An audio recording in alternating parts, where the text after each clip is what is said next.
ಬೆಳ್ಳಿ ದರ ಜನವರಿ 2025 ಅವಾಗ ಲೆಕ್ಕ ಹಾಕೊಂಡ್ರೆ ನಾವು ಆ ಸಂದರ್ಭದಲ್ಲಿ 93,500 ರೂಪಾಯಿ ಕೊಟ್ಟರೆ ನಿಮಗೆ 1 kg ಬೆಳ್ಳಿ ಕೊಡ್ತಾಯಿದ್ರು.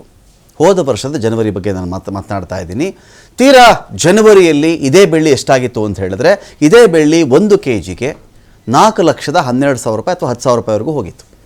ಅಂದರೆ ಒಂದೇ ಒಂದು ವರ್ಷದ ಅಂತರದಲ್ಲಿ ನಮಗೆ ಬೆಳ್ಳಿಯ ಬೆಲೆ 3 ಲಕ್ಷ ರೂಪಾಯಿಗಿಂತ ಮೀರಿ ಹೋಗಿತ್ತು ಅಂತ ಹೇಳಿದ್ರೆ ಏನಾಗಿತ್ತು ಬೆಳ್ಳಿಗೆ ಅಂತ ಒಂದು ಪ್ರಶ್ನೆ ಬರ್ತಾ ಇದೆ ಇಲ್ಲಿ. ಅಟ್ ದ ಸೇಮ್ ಟೈಮ್ ಚಿನ್ನ ನಾವು ಚೆಕ್ ಮಾಡ್ಕೊಂಡ್ಬಿಟ್ರೆ 2025 ಜನವರಿಯಲ್ಲಿ ಚಿನ್ನದ ಬೆಲೆ 8,111 ರೂಪಾಯಿ ಇತ್ತು. ಒಂದು ಗ್ರಾಮ್ ನಿಮಗೆ 24 ಕ್ಯಾರೆಟ್ ಚಿನ್ನ ಬೇಕು ಅಂತ ಹೇಳಿದ್ರೆ 8,111 ರೂಪಾಯಿ ಕೊಟ್ಟರೆ 1 ಗ್ರಾಮ್ ಚಿನ್ನ ನಿಮಗೆ ಸಿಗ್ತಾ ಇತ್ತು ಆರಾಮಾಗಿ. 2026 ಫೆಬ್ರವರಿಲಿ ಇದೀವಲ್ವಾ, ಇವತ್ತಿಗೆ 15,393 ರೂಪಾಯಿ ಆಗಿದೆ. ಈ ಚಿನ್ನ ಬೆಳ್ಳಿ ವಿಚಾರ ಇದೆಯಲ್ಲ, ಏನೋ ಯಾರೋ ಒಂದು ಒಡವೆ ಮಾಡಿಸ್ಕೊಳ್ತಾರೆ, ಆಮಾಲೆ ಜೋಮಾಲೆ ಸರ ಹಾಕೋತಾರೆ, ಬೆಂಡೋಲೆ ಮಾಡಿಸ್ಕೊಂಡ್ಬಿಡ್ತಾರೆ, ಡಾಬ್ ಮಾಡಿಸ್ಕೊಂಡ್ಬಿಡ್ತಾರೆ, ಉಂಗುರ ಮಾಡಿಸ್ಕೋತಾರೆ, ಚೈನ್ ಮಾಡಿಸ್ಕೋತಾರೆ. ಅಲ್ಲ, ಇದು ಯಾವುದು ವಿಷಯ ಅಲ್ಲ.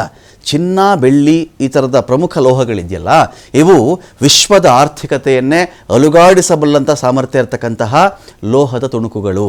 ಇದನ್ನು ಯಾರೂ ಮರಿಬಾರದು.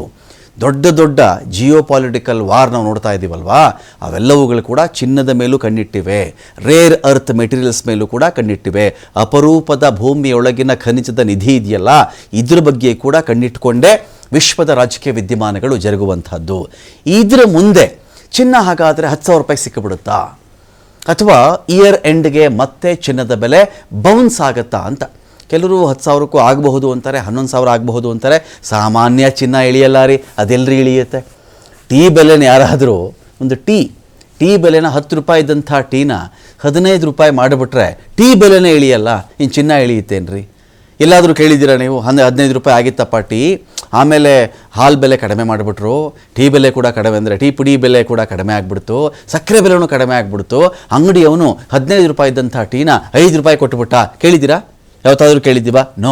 ಹಾಗೇನೆ ಚಿನ್ನ ಆ ಥರ ಸಾಮಾನ್ಯ ಇಳಿಯಲ್ಲ ಅಂತ ಹೇಳ್ತಾ ಇದ್ದಾರೆ. ಹಾಗಾದರೆ ಚಿನ್ನದ ಕಥೆ, ಈಗ ಯಾರಾದರೂ ಕೊಂಡ್ಕೊಳ್ಬೇಕು ಅಂತ ಇರ್ತಕ್ಕಂಥವ್ರು ಕೊಂಡ್ಕೊಳ್ಬಹುದಾ, ಅಥವಾ ಮಾರಬೇಕು ಅಂತ ಇರ್ತಕ್ಕಂಥವ್ರು ಮಾರ್ಕೆಟ್ನ ಬೆಳವಣಿಗೆಗಳ ಆಧಾರದ ಮೇರೆಗೆ ಭಯಪಟ್ಟು ಇನ್ನೂ ಬಿದ್ದು ಹೋಗುತ್ತೇನೋ ಅಂಥೇಳಿ ಮಾರ್ಬಿಡಬೇಕಾ? ಅಮೆರಿಕದಲ್ಲಿ ಏನಾಗ್ತಾ ಇದೆ, ಇರಾನ್ನಲ್ಲಿ ಏನಾಗ್ತಾ ಇದೆ, ಜಾಗತಿಕ ವಿದ್ಯಮಾನಗಳೇನಾಗ್ತಾ ಇದೆ? ಇತ್ತೀಚೆಗೆ ಟ್ರಂಪ್ ನನಗೆ ಮೋದಿ ಮತ್ತೆ ಒಳ್ಳೆಯ ಫ್ರೆಂಡ್ ಅನ್ನೋದು. ಟ್ರಂಪು ಯಾವಾಗಾದರೂ ಮೂಡ್ ಬಂದ ಹಾಗೆ ಒಮ್ಮೆ ಹೇಳೋದು, ನಾನು ರಷ್ಯಾ ಜೊತೆ ಏನಾದರೂ ವ್ಯಾಪಾರ ಮಾಡಿಬಿಟ್ರೆ ನಾನು ಸುಮ್ಮನೆ ಇರಲ್ಲ 25% ತೆರಿಗೆ ಹಾಕಿಬಿಡ್ತೀನಿ ಅಂತ ಹೇಳೋದು. ಇದ್ದಕ್ಕಿದ್ದಂತೆ ಮೋದಿ ನನಗೆ ಒಳ್ಳೆಯ ಸ್ನೇಹಿತ ಅಂತ ಹೇಳೋದು, ಆ 25% ತೆಗೆದಿದ್ದೀನಿ ಅಂತೇಳಿ ನಿನ್ನೆ ಅಷ್ಟೇ ಮಾತಾಡಿರೋದು. ಹೀಗಾದರೆ ಚಿನ್ನದ ಕಥೆ ಏನು, ಬೆಳ್ಳಿಯ ಕಥೆ ಏನು? ಈ ವರ್ಷಾಂತ್ಯಕ್ಕೆ ಬೆಳ್ಳಿ ಏನಾಗುತ್ತೆ, ಚಿನ್ನ ಏನಾಗುತ್ತೆ, ಮಾರಬೇಕಾ ಕೊಂಡ್ಕೊಳ್ಬೇಕಾ, ಮತ್ತು ಇದರ ವಿದ್ಯಮಾನಗಳಿಗೆ ಸಂಬಂಧಪಟ್ಟಂತೆ ಡಿಬೇಟ್ ಸ್ಟಾರ್ಟ್ ಮಾಡ್ತಾ ಇದ್ದೀನಿ. ಪಾಲ್ಗೊಳ್ಳೋದಕ್ಕೆ ನಮ್ಮೊಂದಿಗೆ ನಾಗರಾಜ್ ಅವರಿದ್ದಾರೆ, ಜ್ಯುವೆಲ್ಲರಿ ಅಸೋಸಿಯೇಷನ್ನ ಮಾಜಿ ನಿರ್ದೇಶಕರು. ಸ್ವಾಗತ ನಾಗರಾಜ್ ಅವರೇ ಒಂದು ಡಿಬೇಟ್ಗೆ. ಇನ್ನೊಂದು ಕಡೆ ನಾಗರಾಜ್ ಆಚಾರ್ಯ ಅವರಿದ್ದಾರೆ, ಆರ್ಥಿಕ ವಿಶ್ಲೇಷಕರು. ಸ್ವಾಗತ ನಾಗರಾಜ್ ಆಚಾರ್ಯ ಅವರೇ ತಮಗೆ ಒಂದು ಡಿಬೇಟ್ಗೆ. ನಮಸ್ಕಾರ. ಇನ್ನೊಂದು ಕಡೆ ಪ್ರೇಮಶೇಖರ್ ಅವರಿದ್ದಾರೆ, ಅಂತಾರಾಷ್ಟ್ರೀಯ ರಾಜಕೀಯ ವಿದ್ಯಮಾನಗಳ ವಿಶ್ಲೇಷಕರು. ಸ್ವಾಗತ ಪ್ರೇಮಶೇಖರ ಸರ್ ತಮಗೆ ಒಂದು ಡಿಬೇಟ್ಗೆ. ನಮಸ್ತೆ ಸರ್. ಫೈನ್. ನಾನು ಮೊದಲಿಗೆ ಪ್ರೇಮಶೇಖರ ಸರ್ನ ಮಾತಾಡಿಸ್ಬಿಟ್ಟು ಬರ್ತೀನಿ. ನಾನು ಪ್ರೇಮಶೇಖರ ಸರ್, ಈಗ ಈ ಟ್ರಂಪ್ ಮೂಡ್ ಸ್ವಿಂಗ್ಸ್ ಹೇಗಿರುತ್ತೆ ಅಂತ ಹೇಳಿದ್ರೆ, ಒಂಥರ ಟ್ಯಾರಿಫ್ ಸ್ವಿಂಗ್ಸ್ನ ಮೂಡ್ ಸ್ವಿಂಗ್ಗೆ, ಟ್ರಂಪ್ನ ಮೂಡ್ ಸ್ವಿಂಗ್ಗೆ ನಾವು ಒಂಥರ ಹೊಂದಿಕೆ ಮಾಡ್ಕೊಳ್ಬಹುದೇನೋ. ಇದ್ದಕ್ಕಿದ್ದಂತೆ ಡಿಸಿಷನ್ ಮಾಡೋದು, ಇದ್ದಕ್ಕಿದ್ದಂತೆ ಡಿಸಿಷನ್ ಉಲ್ಟಾ ಮಾಡೋದು. ಈ ನಿರ್ಧಾರವನ್ನು ಬಹುಶಃ ನಾವು EU ಜೊತೆಗಿನ ಒಪ್ಪಂದ ಆದಮೇಲೆ ಟ್ರಂಪ್ಗೆ EU ಚಾಟಿ ಏಟು ಜೋರಾಗಿ ಬಿದ್ದಂತೆ ಕಾಣಿಸ್ತಾ ಇದೆಯಾ ಅಂತ? ಹಾಗೇನು ಇಲ್ಲ.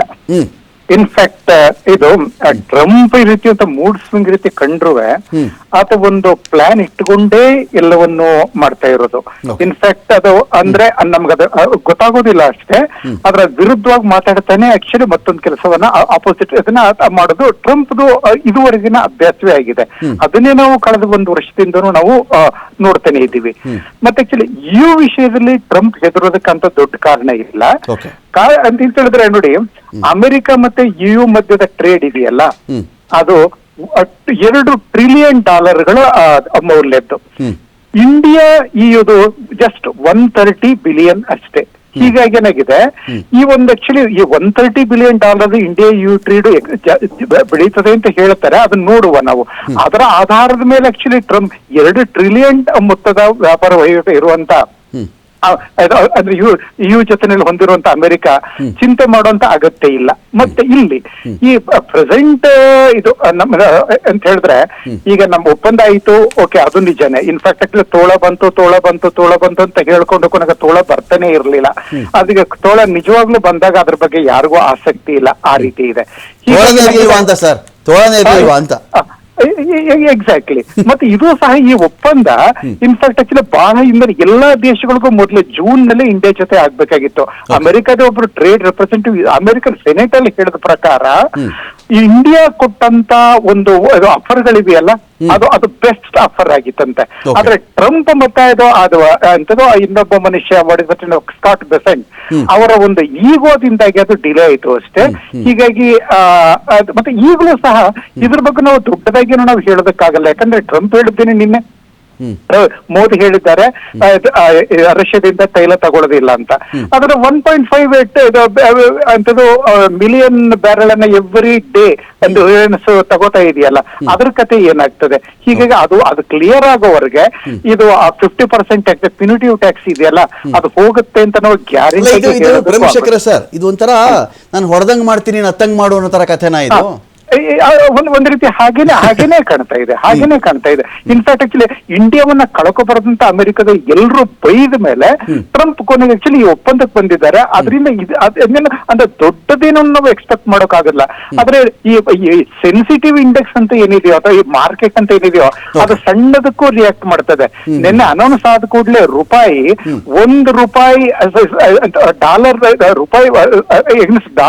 ರೂಪಾಯಿ ಮೌಲ್ಯ $1 19 ಏರ್ಬಿಡ್ತು. ಓಕೆ, ಅದ್ ಆಕ್ಚುಲಿ ನಾಳೆ ಆ ಪಿನಿಟಿವ್ ಟ್ಯಾಕ್ಸ್ ಹೋಗೋದಿಲ್ಲ ಅಂತ ಹೇಳಿದ್ರೆ ಮತ್ತೆ ಅಷ್ಟೇ ಇಳಿದು ಬಿಡಬಹುದು. ಹೀಗಾಗಿ ನಾವು it's too early to come to any conclusion. Let us wait and see. ಮತ್ತೆ ಇದು ಡೀಟೇಲ್ ಬರಲಿ ನಮಗೆ ಅಗ್ರಿಮೆಂಟ್ ಏನು ಅಂತ ಇನ್ನು ಸ್ಪಷ್ಟವಾಗಿ ಗೊತ್ತಾಗಿಲ್ಲ. ಓಕೆ ನಾಗರಾಜ್ ಆಚಾರ್ಯ ಅವರೇ, ಈಗ ಏನಾಗ್ತಿದೆ ಈ ಚಿನ್ನ ಬೆಳ್ಳಿ ಬಗ್ಗೆ ನೀವು ಏನೇ ವಿಷಯ ಮಾತಾಡಿ ಹಾದಿ ಬೀದಿಯಲ್ಲಿ ಜನಗಳ ಬಾಯಲ್ಲಿರೋ ವಿಚಾರ ಏನು ಅಂತ ಹೇಳಿದ್ರೆ, ನೀವು ಎಲ್ಲಾದರೂ ಹೋಗಿ ಬೆಳಗ್ಗೆ ಒಂದು ವಾಕಿಂಗ್ ಮಾಡೋ ಹತ್ರ ಆದರೂ ನೀವು ಚೆಕ್ ಮಾಡ್ಕೊಳ್ಳಿ, ಟೀ ಅಂಗಡಿ ಹತ್ರ ಚೆಕ್ ಮಾಡಿ, ಬ್ರೇಕ್ಫಾಸ್ಟ್ ಮಾಡ್ಬೇಕಾದ್ರೂ ಚೆಕ್ ಮಾಡಿ, ಏನ್ರಿ ಚಿನ್ನ ಇಷ್ಟ ಆಗ್ಬಿಡ್ತಲ್ರಿ, ಹೆಂಗ್ರಿ ಬಡಬಗರು ಕೊಂಡ್ಕೊಳ್ಳೋದು ಅಂತ. ಮನೇಲಿ ಒಂದು ಅರ್ಧ kg ಇಟ್ಟಿರ್ತಾರೆ, ಅದು ಬೇರೆ ವಿಚಾರ. ಮಾತಾಡೋದಲ್ಲ ಇಂಥ ಮಾತುಗಳೇ ಮಾತಾಡ್ತಾ ಇರ್ತಾರಲ್ಲ. ಚಿನ್ನ ಬೆಳ್ಳಿ ಒಂದು ಆಕರ್ಷಣೆಯೂ ಹೌದು, ಆಪತ್ಕಾಲದ ನೆಂಟನೂ ಹೌದು. ಚಿನ್ನ ಬೆಳ್ಳಿ ಯಾವುದು ನಮ್ಗೆ ಕೈ ಕೊಟ್ಟರು, ನಮ್ಮ ಬೆಳೆಯತಕ್ಕಂಥ ಚಿನ್ನ ಬೆಳ್ಳಿ ಅಂತೂ ಆಪತ್ಕಾಲದಲ್ಲಿ ನಮ್ಗೆ ಯಾವತ್ತೂ ಕೈ ಕೊಟ್ಟಿಲ್ಲ ಅದು. ಸೊ ಹಾಗಿದ್ದಾಗ ಈ ಕೆವಿನ್ ವಾರ್ಷ್ ಎಫೆಕ್ಟ್ ಅಂತ ಹೇಳ್ತಾ ಇದ್ದಾರಲ್ಲ, ಈ ವಾರ್ಷ್ ಎನ್ನುವ ವ್ಯಕ್ತಿ ಇನ್ಫ್ಲೇಷನ್ ವಿರೋಧಿ ಅಂತ ನಾವು ಕೇಳಿದ್ದೀವಿ. ಅಂದರೆ ಈ ಮನುಷ್ಯನಿಗೆ ಹಣದುಬ್ಬರ ಅಂದ್ರೆ ಆಗಲ್ಲ ಅಂತ. ಅಂದರೆ ಹಣ ಕ್ರಮೇಣ ತನ್ನ ಮೌಲ್ಯವನ್ನು ಕಳ್ಕೊಳ್ತಾ ಹೋಗೋದು. ನಾವು ಹೇಳ್ತೀವಲ್ವಾ, ಹಿಂದೆ ₹5 ಕೊಟ್ಟುಬಿಟ್ರೆ ಇಡೀ ಸಂತೆ ವ್ಯಾಪಾರನೇ ಮಾಡಿಕೊಂಡು ಎತ್ತಿನ ಗಾಡಿ ತಂದುಬಿಡ್ತಿದ್ರು ಅಂತ ಹೇಳಿ. ಇವತ್ತಿಗೆ ₹5,000 ಕೊಟ್ಟರು ಅಷ್ಟು ಬರಲಿಕ್ಕೆ ಸಾಧ್ಯ ಇಲ್ಲ. ಅಂದರೆ ₹5 ಕಾಲದಿಂದ ₹5,000ವರೆಗಿನ ಒಂದು ಹಣದ ಜರ್ನಿ ಇದೆಯಲ್ಲ, ಮರ್ಯಾದೆ ಕಳ್ಕೊಂಡೇ ಬಂದಿರೋದು. ಹಣಕ್ಕೆ ಮರ್ಯಾದೆ ಇದೆ ಅಂತ ಹೇಳ್ತಾರೆ, ಬಟ್ ಮಾರ್ಕೆಟಲ್ಲಿ ದಿನೇ ದಿನೇ ಅದು ಕಳ್ಕೊಳ್ತಾ ಇರ್ತಕ್ಕಂಥ ಮರ್ಯಾದೆ ಯಾರಿಗೂ ಗೊತ್ತಾಗ್ತಾ ಇಲ್ಲ ಅಷ್ಟೇ. ಸೊ ವಿಷಯ ಹೇಗಿದ್ದಾಗ ಕೆವಿನ್ ವಾರ್ಷ್ ಬಂದು ಅಮೆರಿಕದ ಫೆಡ್ರಲ್ ಬ್ಯಾಂಕ್ನ ಮುಖ್ಯಸ್ಥರಾಗಿ ಅವ್ರು ಬಂದುಬಿಟ್ಟು ಈ ಇನ್ಫ್ಲೇಷನ್ ಕಂಟ್ರೋಲ್ ಮಾಡಲಿಕ್ಕೆ ನಾನು ಬಡ್ಡಿದರ ಇರಿಸ್ತೀನಿ, ಬಡ್ಡಿದರ ನಾನು ಜಾಸ್ತಿ ಮಾಡ್ತೀನಿ ಅಂದ ತಕ್ಷಣ ಚಿನ್ನ ಬೆಳ್ಳಿಗೆ ಇನ್ವೆಸ್ಟ್ ಮಾಡಿ ಅದು ನನಗೆ 1 ತಿಂಗಳಲ್ಲೋ 15 ದಿನದಲ್ಲೋ ಗಳಿಸಿಕೊಡುವ ಹಣಕ್ಕಿಂತ ನಾನು ಡಾಲರಲ್ಲೇ ಇನ್ವೆಸ್ಟ್ ಮಾಡಿಕೊಂಡು ಬಿಟ್ರೆ ಅಥವಾ ಬ್ಯಾಂಕಲ್ಲಿ ನಾನು ಹಣ ಇಟ್ಟುಬಿಟ್ರೆ ಅದಕ್ಕಿಂತ ಜಾಸ್ತಿ ಹಣ ನನಗೆ ಇಲ್ಲೇ ಬರುತ್ತೆ. ಸೊ ದಟ್ ಇನ್ಫ್ಲೇಷನ್ನು ಕಡಿಮೆ ಆಗುತ್ತೆ, ಹಾಕಿರೋ ಹಣಕ್ಕೆ ಜಾಸ್ತಿ ಬಡ್ಡಿನೂ ಬರುತ್ತೆ ಅಂತ ಯಾವಾಗ ಅನ್ನಿಸ್ತೋ ಚಿನ್ನ ಬೆಳ್ಳಿಲಿ ಹೂಡಿಕೆ ಮಾಡಿದಂಥ ಜನ ಡಾಲರ್ ಕಡೆಗೆ ತಿರುಗಿ ಬಂದರು. ಹಾಗಾಗಿ ಇಲ್ಲಿ ನಮಗೆ ಚಿನ್ನ ಬೆಳ್ಳಿ ಡಾಲರ್ ಔನ್ಸ್ ಲೆಕ್ಕದೆಲ್ಲ ಕಡಿಮೆ ಆಗ್ಲಿಕ್ಕೆ ಶುರುವಾಯಿತಾ ಅಂತ. ಖಂಡಿತವಾಗಿ ಹೌದು. ಇದಕ್ಕಿಂತ ಮುಂಚಿತವಾಗಿ ಬಹುಶಃ ನಾನು ವಾಕಿಂಗ್ ವಿಚಾರ ಮಾತಾಡ್ತಾ ಇದ್ದಾಗ ಇದೇ ತರದೊಂದು ತಮಾಷೆಯ ಮಾತು ಬಂತು. ಬಹುಶಃ ನಾವೆಲ್ಲರೂ ಕೇಳಿದೀವಿ, ಕೃಷ್ಣದೇವರಾಯನ ಕಾಲದಲ್ಲಿ ಚಿನ್ನವನ್ನ ರಸ್ತೆಯಲ್ಲಿ ಮಾರ್ತಾ ಇದ್ರಂತೆ ಅನ್ನುವಂತ ಮಾತುಗಳನ್ನ ನಾವೆಲ್ಲರೂ ಕೇಳಿದ್ವಿ. ಇದೇ ತರಹದ ಚಿನ್ನದ ಬೆಲೆ ರೇಟ್ ಆಗಿದ್ರೆ ಬಹುಶಃ ಇನ್ನೊಂದು 10-20 ವರ್ಷಗಳಲ್ಲಿ ಬಹುಶಃ ಎಲ್ಲರೂ ಮನೆಯಲ್ಲೂ ಮಾತಾಡ್ತಾ ಇರ್ಬೋದು, ಒಂದ್ 10-20 ವರ್ಷಗಳ ಹಿಂದೆ ಪ್ರತಿಯೊಬ್ಬರು ಕುತ್ತಿಗೆಯಲ್ಲೂ ಚೈನ್ ಹಾಕ್ತಾ ಇದ್ರು ಅಂತ ಒಂದು ಮಾತು ಬರುತ್ತೇನೋ ಅನ್ನುವಂತ ಮಾತು ಬರ್ತಾ ಇತ್ತು. So on a serious note, of course gold is considered as a safe haven ಅಂತಾನೆ ಹೇಳ್ತಾರೆ. ಅಂದ್ರೆ ನೀವು ಬಹಳ ವರ್ಷಗಳಿಂದನೂ ನೋಡಿದ್ರೆ ಯಾವಾಗ ಗೊಂದಲ ಇರುತ್ತೆ, ಯಾವಾಗ ಮಾರ್ಕೆಟ್ ಅಲ್ಲಿ ವೊಲೈಟೈಲಿಟಿ ಇರುತ್ತೆ, ಯಾವಾಗ ಇಂಟರ್ನ್ಯಾಷನಲ್ ಇಶ್ಯೂಸ್ ಇರುತ್ತೆ, ಆವಾಗ ಜನಗಳು ಬೇಸಿಕಲಿ ಗೋಲ್ಡ್ ಹತ್ತ ಮುಖ ಮಾಡ್ತಾರೆ. ಯಾವಾಗ ಎಲ್ಲವೂ ತಣ್ಣಗಾಗಿರುತ್ತೆ, ಯಾವಾಗ ಶೇರ್ ಮಾರ್ಕೆಟ್ ಅಪ್ ಆಗುತ್ತೆ, ಆವಾಗ ಗೋಲ್ಡ್ ಹತ್ತ ಇನ್ವೆಸ್ಟ್ಮೆಂಟ್ ಇರುವಂತದ್ದು ಕಡಿಮೆ ಆಗ್ತಾ ಬಹುಶಃ ನಮ್ಮ ಈ ಶೇರ್ಸ್ ಮಾರ್ಕೆಟ್ ಅಥವಾ ಸ್ಟಾಕ್ ಮಾರ್ಕೆಟ್ಗೆ ಮೂವ್ ಆಗ್ತಾರೆ. ಇದು ಮೂಲತಃ ಇರುವಂತ ಒಂದು ವಿಚಾರ. ಇವತ್ತಿನ ದಿನಗಳಲ್ಲಿ ಸಪ್ಲೈ ಅಂಡ್ ಡಿಮ್ಯಾಂಡ್ ಗಳ ಅಲ್ಲದೇನೆ ಅಫ್ಕೋರ್ಸ್ ಟ್ರಂಪ್ ಫ್ಯಾಕ್ಟರ್ ಕೂಡ ಬಹಳ ಇನ್ಫ್ಲೂಯೆನ್ಸ್ ಮಾಡ್ತಾ ಇದೆ. ಅಫ್ಕೋರ್ಸ್ ಇದೆಲ್ಲನೂ ಕೂಡ ಶಾರ್ಟ್ ಟರ್ಮ್ ವೇರಿಯೇಷನ್ಸ್ ಅಂತಾನೆ ಹೇಳ್ಬಹುದು.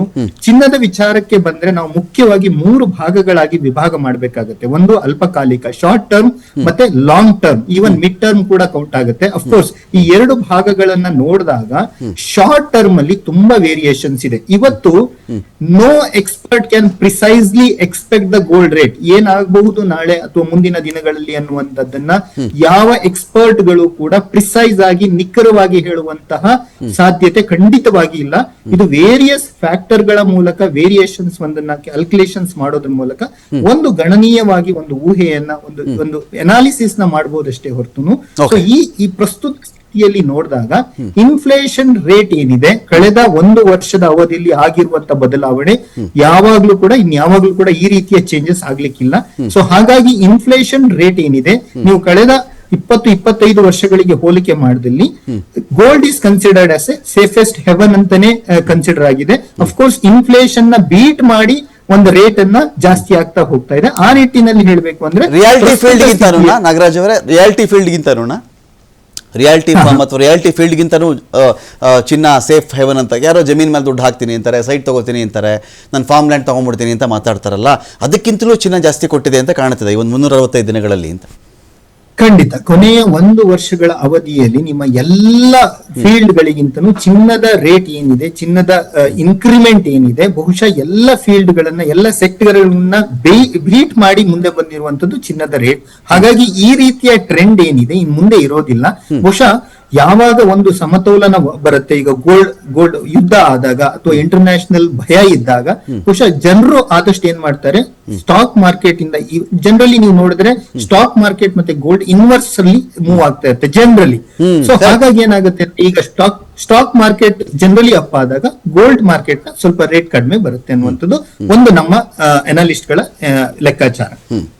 ಫೈನ್. ಇದೀಗ ನಾಗರಾಜ್ ಅವರೇ, ನಾನು ಕೇಳ್ತಾ ಇದ್ದೀನಿ, ಜ್ಯುವೆಲ್ಲರಿ ಅಸೋಸಿಯೇಷನ್ನ ಮಾಜಿ ನಿರ್ದೇಶಕರು ಕೇಳ್ತಾ, ನಾಗರಾಜ್ ಅವರೇ ಇದೆಲ್ಲ ಆಯಿತು, ಅನಾಲಿಸಿಸು, ವಿಶ್ವದ ವಿದ್ಯಮಾನಗಳು, ಇದ್ರ ಬಗ್ಗೆ ಎಲ್ಲ ಮಾತಾಡ್ತಾ ಇದ್ದೀವಿ. ಇನ್ ಜನರಲ್ ಟರ್ಮ್ಸು ಈ ಅಂಗಡಿಗಳಿಗೆ ಬರುವಂಥ ಜನ ಅವ್ರು ಏನು ಕೇಳ್ಕೊಂಡು ಬರ್ತಾ ಇದ್ದಾರೆ, ಏನು ಹೇಳ್ತಾರೆ, ಅವರು ಕೊಂಡುಕೊಳ್ತಿರ್ತಕ್ಕಂಥದ್ದು ಏನಿದೆ ಅಂಥೇಳಿ. ಅಂದರೆ ಏನಾಗುತ್ತೆ, ಯಾವುದೇ ಒಂದು ಪದಾರ್ಥದ ಬೆಲೆ ಇದೆಯಲ್ಲ ಸ್ಟ್ರೈಟ್ ಲೈನ್ ಥರ ಅದು ಹೋಗಲ್ವಂತೆ. ನಾವು ನಮ್ಮ ಹಾರ್ಟ್ ಬೀಟನ್ನು ತೋರಿಸ್ಬೇಕಾದ್ರೆ ಈ ಆಸ್ಪತ್ರೆಗಳಲ್ಲಿ ಮೇಲೆ ಕೆಳಗೆ ಒಂದು ವೇರಿಯೇಷನ್ ಇರುತ್ತಲ್ಲ, ಇದೇ ರೀತಿ ವ್ಯಾಪಾರದಲ್ಲೂ ಆಗುತ್ತೆ ಅಂತ ಹೇಳಿ. ಬಟ್ ಜನ ಸ್ಪಂದಿಸ್ತಾ ಇರ್ತಕ್ಕಂಥ ರೀತಿ ಹೇಗೆ ಈ ವಿಚಾರಕ್ಕೆ ಅಂತ? ಇತ್ತೀಚೆಗೆ ಈ ವರ್ಷದಲ್ಲಿ ಯಾವಾಗ ಚಿನ್ನ ಬೆಳ್ಳಿ ಮೇಲೆ ಹೋಗ್ತಾ ಇರೋ ಅಂತ ನೋಡಿದಾಗಲೂ ಮುಖ್ಯವಾಗಿ ಎಫೆಕ್ಟ್ ಆಗಿದ್ದು social media. Okay, social media ಇದಕ್ಕೊಂದು ಕಾರಣ. ಅವ್ರಿಗೊಂದು ನ್ಯೂಸ್ ಸಿಕ್ಕಿದ್ರೆ ಸಾಕು, ಒಂದು ಜಾಬ್ ಸಿಕ್ಕಿದ್ರೆ ಸಾಕು, ಅದನ್ನ ಅಬ್ಸಾರ್ಬ್ ಮಾಡ್ತಾರೆ. ನೀವು ನೋಡಿರ್ಬೋದು ಇನ್ಸ್ಟಾಗ್ರಾಮಲ್ಲಿ ರೀಲ್ಸಲ್ಲಿ ಈಗ ಬರೀ ಬೆಳ್ಳಿ, ಚಿನ್ನ, ಕಾಪರ್ ಇದೇ ತೋರಿಸ್ತಾರೆ. ಏನು 5 ಲಕ್ಷ ಆಗ್ತದೆ, 6 ಲಕ್ಷ, ಈ ಟೈಮಲ್ಲಿ ಏನಾಗ್ತದೆ, it is like a panic buying. Okay, ಅಂದರೆ ಜಾಸ್ತಿ ಆಗ್ಬಿಡ್ತೇನೋ, ಈಗಲೇ ತೊಗೊಂಬಿಡೋಣ, ಭಯಭೀತ ತೊಗೊಂಬಿಡೋದು ಒಂದು. ಎರಡನೇದು, ನೀವು ಹೇಳಿದ್ರಲ್ಲ 10 ಜನ ಕಾಫಿಗೆ ಸೇರ್ತಾರೆ, ಬೆಳಗ್ಗೆ ಟೀಗೆ ಸೇರ್ತಾರೆ. ನಾನು 2 kg ಬೆಳ್ಳಿ ತಗೊಂಡೆ, ನಾನು 100 ಗ್ರಾಮ್ ಬೆಳ್ಳಿ ತಗೊಂಡೆ, ಚಿನ್ನ ತಗೊಂಡೆ ಅಂದ ತಕ್ಷಣ ಇನ್ನೊಬ್ರು ನಾನಿವಾಗ ತಗೋಬೇಕು. ಇದು ಒಂದು ನಮ್ಮ ಹ್ಯೂಮನ್ ಟೆಂಡೆನ್ಸಿ. ಅವನ್ನ ದುಡ್ದಾಗ ನಾನು ದುಡಿಬಾರ್ದ ಅಂತ. ಸೊ ಇವಾಗ ನಡೀತಾ ಇರೋದು ತುಂಬಾ ಹೇಳ್ಬೇಕಂದ್ರೆ short term speculation. Okay, Trump ಯಾವುದೇ ಒಂದು ಮಾತು ಕೊಟ್ರೆ ಅದರಿಂದ ಸ್ಪೆಕ್ಯುಲೇಷನ್ ಆಗೋದು ಎಲ್ಲ ನೋಡ್ತಾ ಇದ್ದೀವಿ. ಇದನ್ನ ನೋಡಿಕೊಂಡು ಸೋಷಿಯಲ್ ಮೀಡಿಯಾ ಎಷ್ಟು ಮನುಷ್ಯರಿಗೆ ಎಷ್ಟು ಆಗಿದೆ, ದಿನಕ್ಕೆ ಅಟ್ಲೀಸ್ಟ್ 25 ನಿಮಿಷದಿಂದ 1.5 ಅವರ್ಗೂ ನೋಡ್ತಾರೆ. ಅದನ್ನ ಫಾಸ್ಟ್ ಆಗಿ ಬೂಸ್ಟ್ ಆಗತ್ತೆ ಈಗ. ಓಕೆ, ಸೊ ಸ್ಪೆಕ್ಯುಲೇಷನ್ ಅನ್ನೋದು ವಿತಿನ್ ಮಿನಿಟ್ಸ್ ಆಗೋಗತ್ತೆ. ಯಾಕೆಂದ್ರೆ ಬೈಯಿಂಗ್ ಜಾಸ್ತಿ. ಇನ್ನೊಂದು, ಕೋವಿಡ್ ಒಂದು ಟೈಮಲ್ಲಿ maximum people were working at home. ಈ ವರ್ಕಿಂಗ್ ಅಟ್ ಹೋಮ್ ಅನ್ನೋರು ಕುತ್ಕೊಂಡು ಇದು ಯಾಕೆ ನಾವು M6 ಮಾಡೋಣ, ಸ್ವಲ್ಪ ಅಲ್ಲಿ ETF ಹಾಕೋಣ, ಇದು ಒಂದು ಶುರು ಆಯ್ತು. ಕರೆಕ್ಟ್. ಸೊ ಮಲ್ಟಿಪಲ್ ಅಕೌಂಟ್ಸ್ ಅವತ್ತು ಓಪನ್ ಆಯ್ತು. ಅದು ಓಪನ್ ಆಗಿದ್ದ ಕಾರಣಕ್ಕೆ ಇವಾಗ ಅದನ್ನು ಯೂಸ್ ಮಾಡ್ತಾ ಇದ್ರೆ ಅಲ್ಲೇ ತಗೊಳ್ಳೋದು ಅಲ್ಲೇ ಮಾರೋದು. ಸೊ ಎಲ್ಲ ಬೈಕ್ 500 ರೂಪಾಯಿ ಬಂದ್ರು ಸಾಕು, ದಿನಕ್ಕೆ ಒಂದು ಊಟಕ್ಕೆ ಬರೋಷ್ಟು ದುಡ್ಡು ಸಿಕ್ಕರೂ ಸಾಕು, 10,000 ರೂಪಾಯಿ ಬಂದ್ರು ಸಾಕು ಅಂತ. ಸೊ ಈ ಜಾಬ್ ಫ್ಯಾಕ್ಟರ್ ಬಿಟ್ಟು ಈ ಸೋಷಿಯಲ್ ಮೀಡಿಯಾ ಒಂದು ರೀಸನ್ ಇದೆ. ಯಾವುದೇ ಒಂದು ನಾವು ಬೂಸ್ಟ್ ಮಾಡೋದು ಬೂಸ್ಟು ಮಾಡುತ್ತೆ, ಅದನ್ನು ತಿಳಿಸುತ್ತೆ. ಫೈನ್. ಪ್ರೇಮಶೇಖರ ಸರ್ಗೆ ನನ್ನದೊಂದು ಕ್ವಶನ್ ಇರೋದೆ. ಪ್ರೇಮಶೇಖರ ಸರ್, ಈಗ ಇಲ್ಲಿ ಏನಾಗ್ತಿದೆ ಅಂತ ಹೇಳಿದ್ರೆ, ಟ್ರಂಪ್ನ ನೀತಿಗಳು ಕೆಲವೊಂದು ದೇಶಗಳಿಗೆ ಹೆದರಿಸುವಂಥದ್ದು, ಕೆಲವೊಂದು ದೇಶಗಳ ಜೊತೆಲಿ ರಾಜಿ ಕಥೆ. ಈಗ ವೆನಿಜುವೆಲಾ ಬಳಿಯಲ್ಲಿ ತೈಲ ತಗೋಬೇಕು ಅಂತ ಹೇಳ್ತಿರೋದು ಒಂದು ಕಡೆ ಬಂದರೆ, ರಷ್ಯಾ ಜೊತೆಗೆ ತೈಲ ತಗೊಳ್ಬಾರ್ದು ಅಂತ ಹೇಳಿ. ಇಂಥ ಸಂದರ್ಭದಲ್ಲಿ ಭಾರತದ ನಿರ್ಧಾರಗಳು ಕೂಡ ಚಿನ್ನ ಬೆಳ್ಳಿ ಮೇಲೆ ನಿಜವಾಗ್ಲೂ ಎಫೆಕ್ಟ್ ಮಾಡ್ತವ? ಇಲ್ಲ ಇದು ಬರೀ ಡಾಲರ್ದೇ ವಿಚಾರ, ಇದು ಡಾಲರ್ಗೆ ವ್ಯಾಲ್ಯೂ ಜಾಸ್ತಿ ಇದೆಯಾ, ಚಿನ್ನ ಬೆಳ್ಳಿಗೆ ಜಾಸ್ತಿ ವ್ಯಾಲ್ಯೂ ಇದೆಯಾ, ಇದ್ರ ಮೇಲೆ ಕ್ಯಾಲ್ಕುಲೇಟ್ ಆಗುತ್ತೆ ಇದೆಲ್ಲವೂ ಅಂತ ನೀವು ಹೇಳ್ತೀರಾ ಅಂತ? ಸರ್, ಇನ್ಫ್ಯಾಕ್ಟ್ ಅದು global gold and silver price ಮೇಲೆ ಅದರ ಬೆಲೆ ಅದ್ರ ಹೆಚ್ಚು ಕಡಿಮೆ ಮೇಲೆ ಭಾರತದ ಒಂದು ಪ್ರಭಾವ ಅತಿ ದೊಡ್ಡದಾದ ಆಗೋದಿಲ್ಲ.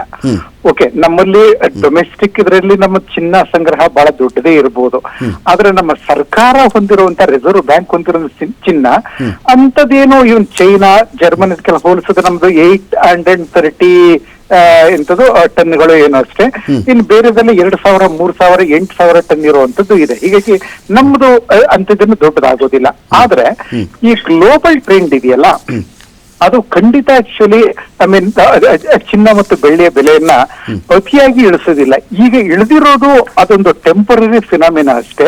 ನೀವು ಹೇಳಿದ ರೀತಿ ಆಗ್ಲೇ ಕೆವಿನ್ ವಾರ್ಶ್ ಅವರ ಅಪಾಯಿಂಟ್ಮೆಂಟ್ ಆಗ್ತಾರೆ ಮೇನಲ್ಲಿ ಅನ್ನೋ ಒಂದು ಸೂಚನೆನೇ ಅದನ್ನ ಡಾಲರ್ನ ಅದರ ಮೌಲ್ಯವನ್ನೇ ಜಾಸ್ತಿ ಮಾಡಿಬಿಡ್ತು. ಆದ್ರೆ ಇನ್ನು ಜೆರೋಮ್ ಪೊವೆಲ್ ಇನ್ನೂ 4 ತಿಂಗಳು ಇರ್ತಾರೆ. ಅವರು ಇನ್ಫ್ಯಾಕ್ಟ್ ಮೊನ್ನೆ ನಿಯೋಜಿತ ಅಧ್ಯಕ್ಷ ಅಷ್ಟೇನೆ.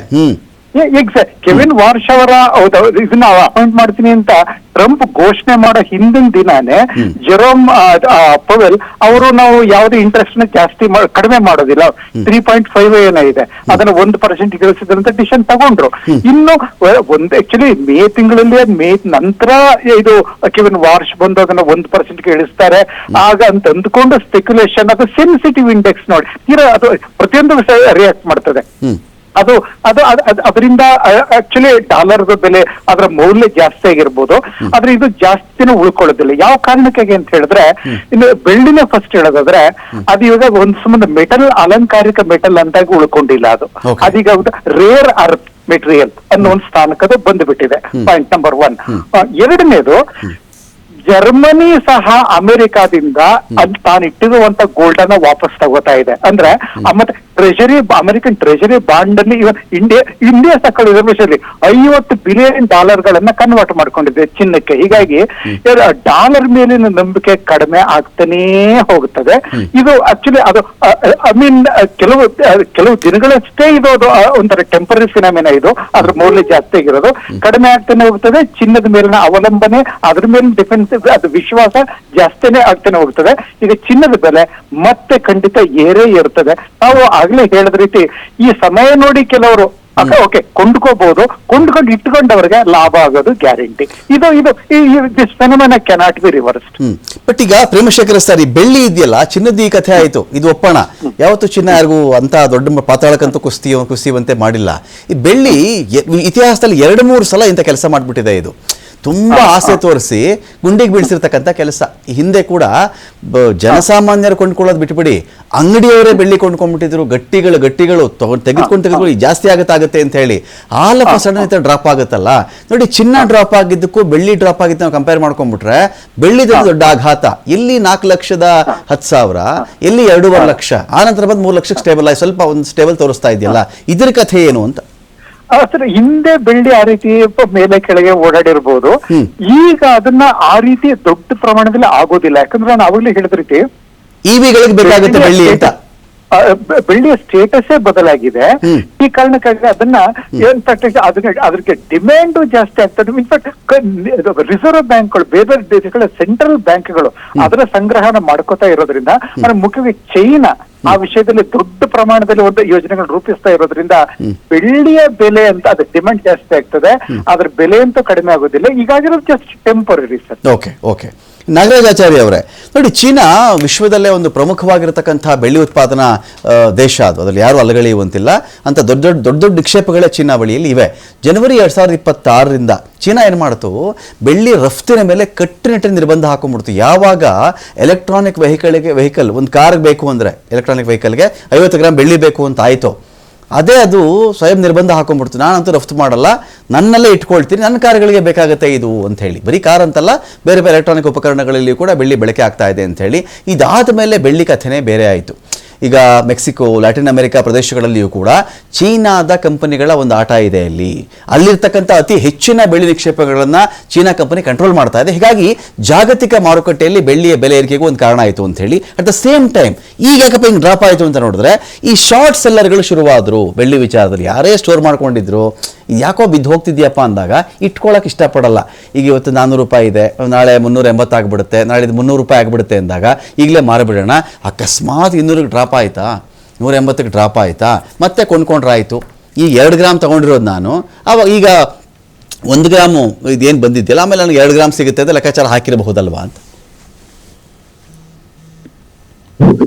ಬೇಸಿಕಲಿ ಏನಾಗುತ್ತೆ, ಪ್ರಾಫಿಟ್ ಬುಕಿಂಗ್ ಅನ್ನುವಂಥದ್ದು it is a stage wear ಒಂದು ಕರೆಕ್ಷನ್ ಆಗುವಂಥದ್ದು. ಹೆಚ್ಚು ಕಡಿಮೆ ಯಾವುದೇ ವಸ್ತುಗಳಲ್ಲಿ ಒಂದು ಹಂತದ ಇನ್ಕ್ರೀಸ್ ಆದಾಗ ಪರ್ಟಿಕ್ಯುಲರ್ಲಿ ಸ್ಟೋರೇಜ್ ಆಗ್ತಾ ಹೋಗ್ತದೆ. ಇವತ್ತು ಗೋಲ್ಡ್ ಮತ್ತೆ ಸಿಲ್ವರ್ ಕೇವಲ ಬಳಕೆಗಲ್ಲ, it is considered as an investment product ಅಂತ ಕೂಡ ಟ್ರೀಟ್ ಆಗಿರೋದ್ರಿಂದ ಏನಾಗುತ್ತೆ, ಪ್ರಾಫಿಟ್ ಬುಕಿಂಗ್ ಅನ್ನೋದು ಬಹಳ ದೊಡ್ಡ ಒಂದು ರೋಲ್ ಅನ್ನ ಪ್ಲೇ ಮಾಡುತ್ತೆ ಅಲ್ಲಿ. ಇನ್ ದಿಸ್ ಕೇಸ್ ಏನಾಗಿದೆ ಅಂದ್ರೆ, ಬಹುಶಃ ಒಂದು 40-50-60 ಸಾವಿರ ಇರುವಂತ ಒಂದು ಬೆಳ್ಳಿ ಬೆಲೆ ಸುಮಾರು 4,20,000 ಹೋದಾಗ ಜನಗಳಿಗೆ ಆತಂಕ ಆಗುತ್ತೆ. ಒಂದು ವೇಳೆ ಇದು ಸಂಪೂರ್ಣವಾಗಿ ಬಿದ್ರೆ ಅನ್ನುವಂತ ಭಯದಿಂದ ಅಲ್ಲಿಂದ ಪ್ರಾಫಿಟ್ ಬುಕಿಂಗ್ ಸ್ಟಾರ್ಟ್ ಆಗುತ್ತೆ. ಪ್ರಾಫಿಟ್ ಬುಕಿಂಗ್ ಅನ್ನುವಂಥದ್ದು ಡ್ರಾಸ್ಟಿಕ್ ಆಗಿ ರಿಡಕ್ಷನ್ ಮಾಡಿದೆ. Of course it is again a temporary phenomena. ಈ ಹಂತದಲ್ಲಿ ಒಂದು ಫಾಲ್ ಡೌನ್ ಆಗಿದೆ. Of course looking at the supply. Premashekhara sir ಒಂದು ಮಾತು ಹೇಳ್ತಾ ಇದ್ರು, ಅದು ಬಹಳ ಇಂಟ್ರೆಸ್ಟಿಂಗ್ ಕೂಡ ಅನಿಸ್ತು ನನಗೆ. ಬೆಳ್ಳಿಗೆ ಹಿಂದೆ ಇದ್ದ ಸ್ಥಾನಮಾನವೇ ಬೇರೆ. ನಾವು ಬೆಳ್ಳಿ ಪೂಜಾ ಸಾಮಾನುಗಳು ಬೇಕು, ಬೆಳ್ಳಿಗೆ ನೆಣಕು ವಸ್ತುಗಳು ಬೇಕು, ಯಾವುದೋ ಕಾಲ್ಗೆಜ್ಜೆ ಬೇಕು, ಕಾಲುಂಗುರ ಬೇಕು ಅಂತ ಹೇಳಿ. ಬೆಳ್ಳಿಗೆ ಯಾವಾಗ ಎಲೆಕ್ಟ್ರಾನಿಕ್ ಮಹತ್ವ ಸಿಗಕ್ಕೆ ಶುರುವಾಯಿತೋ, ಇದು ಬರೀ ಆಭರಣವಲ್ಲದೆ ಇದಕ್ಕೆ ಎಲೆಕ್ಟ್ರಾನಿಕ್ ಫೀಲ್ಡಲ್ಲಿಯೂ ಕೂಡ ದೊಡ್ಡ ಮಟ್ಟದ ಒಂದು ರಾಜಮರ್ಯಾದೆ ಸಿಕ್ಕಿಬಿಡುತ್ತೋ, ಇನ್ಮೇಲೆ ಬೆಳ್ಳಿ ಕಥೆ ಬೇರೆ ಅಂತ ಹೇಳ್ತಿದ್ರಲ್ಲ, ಇದು ಹೇಗೆ ಅಂತ.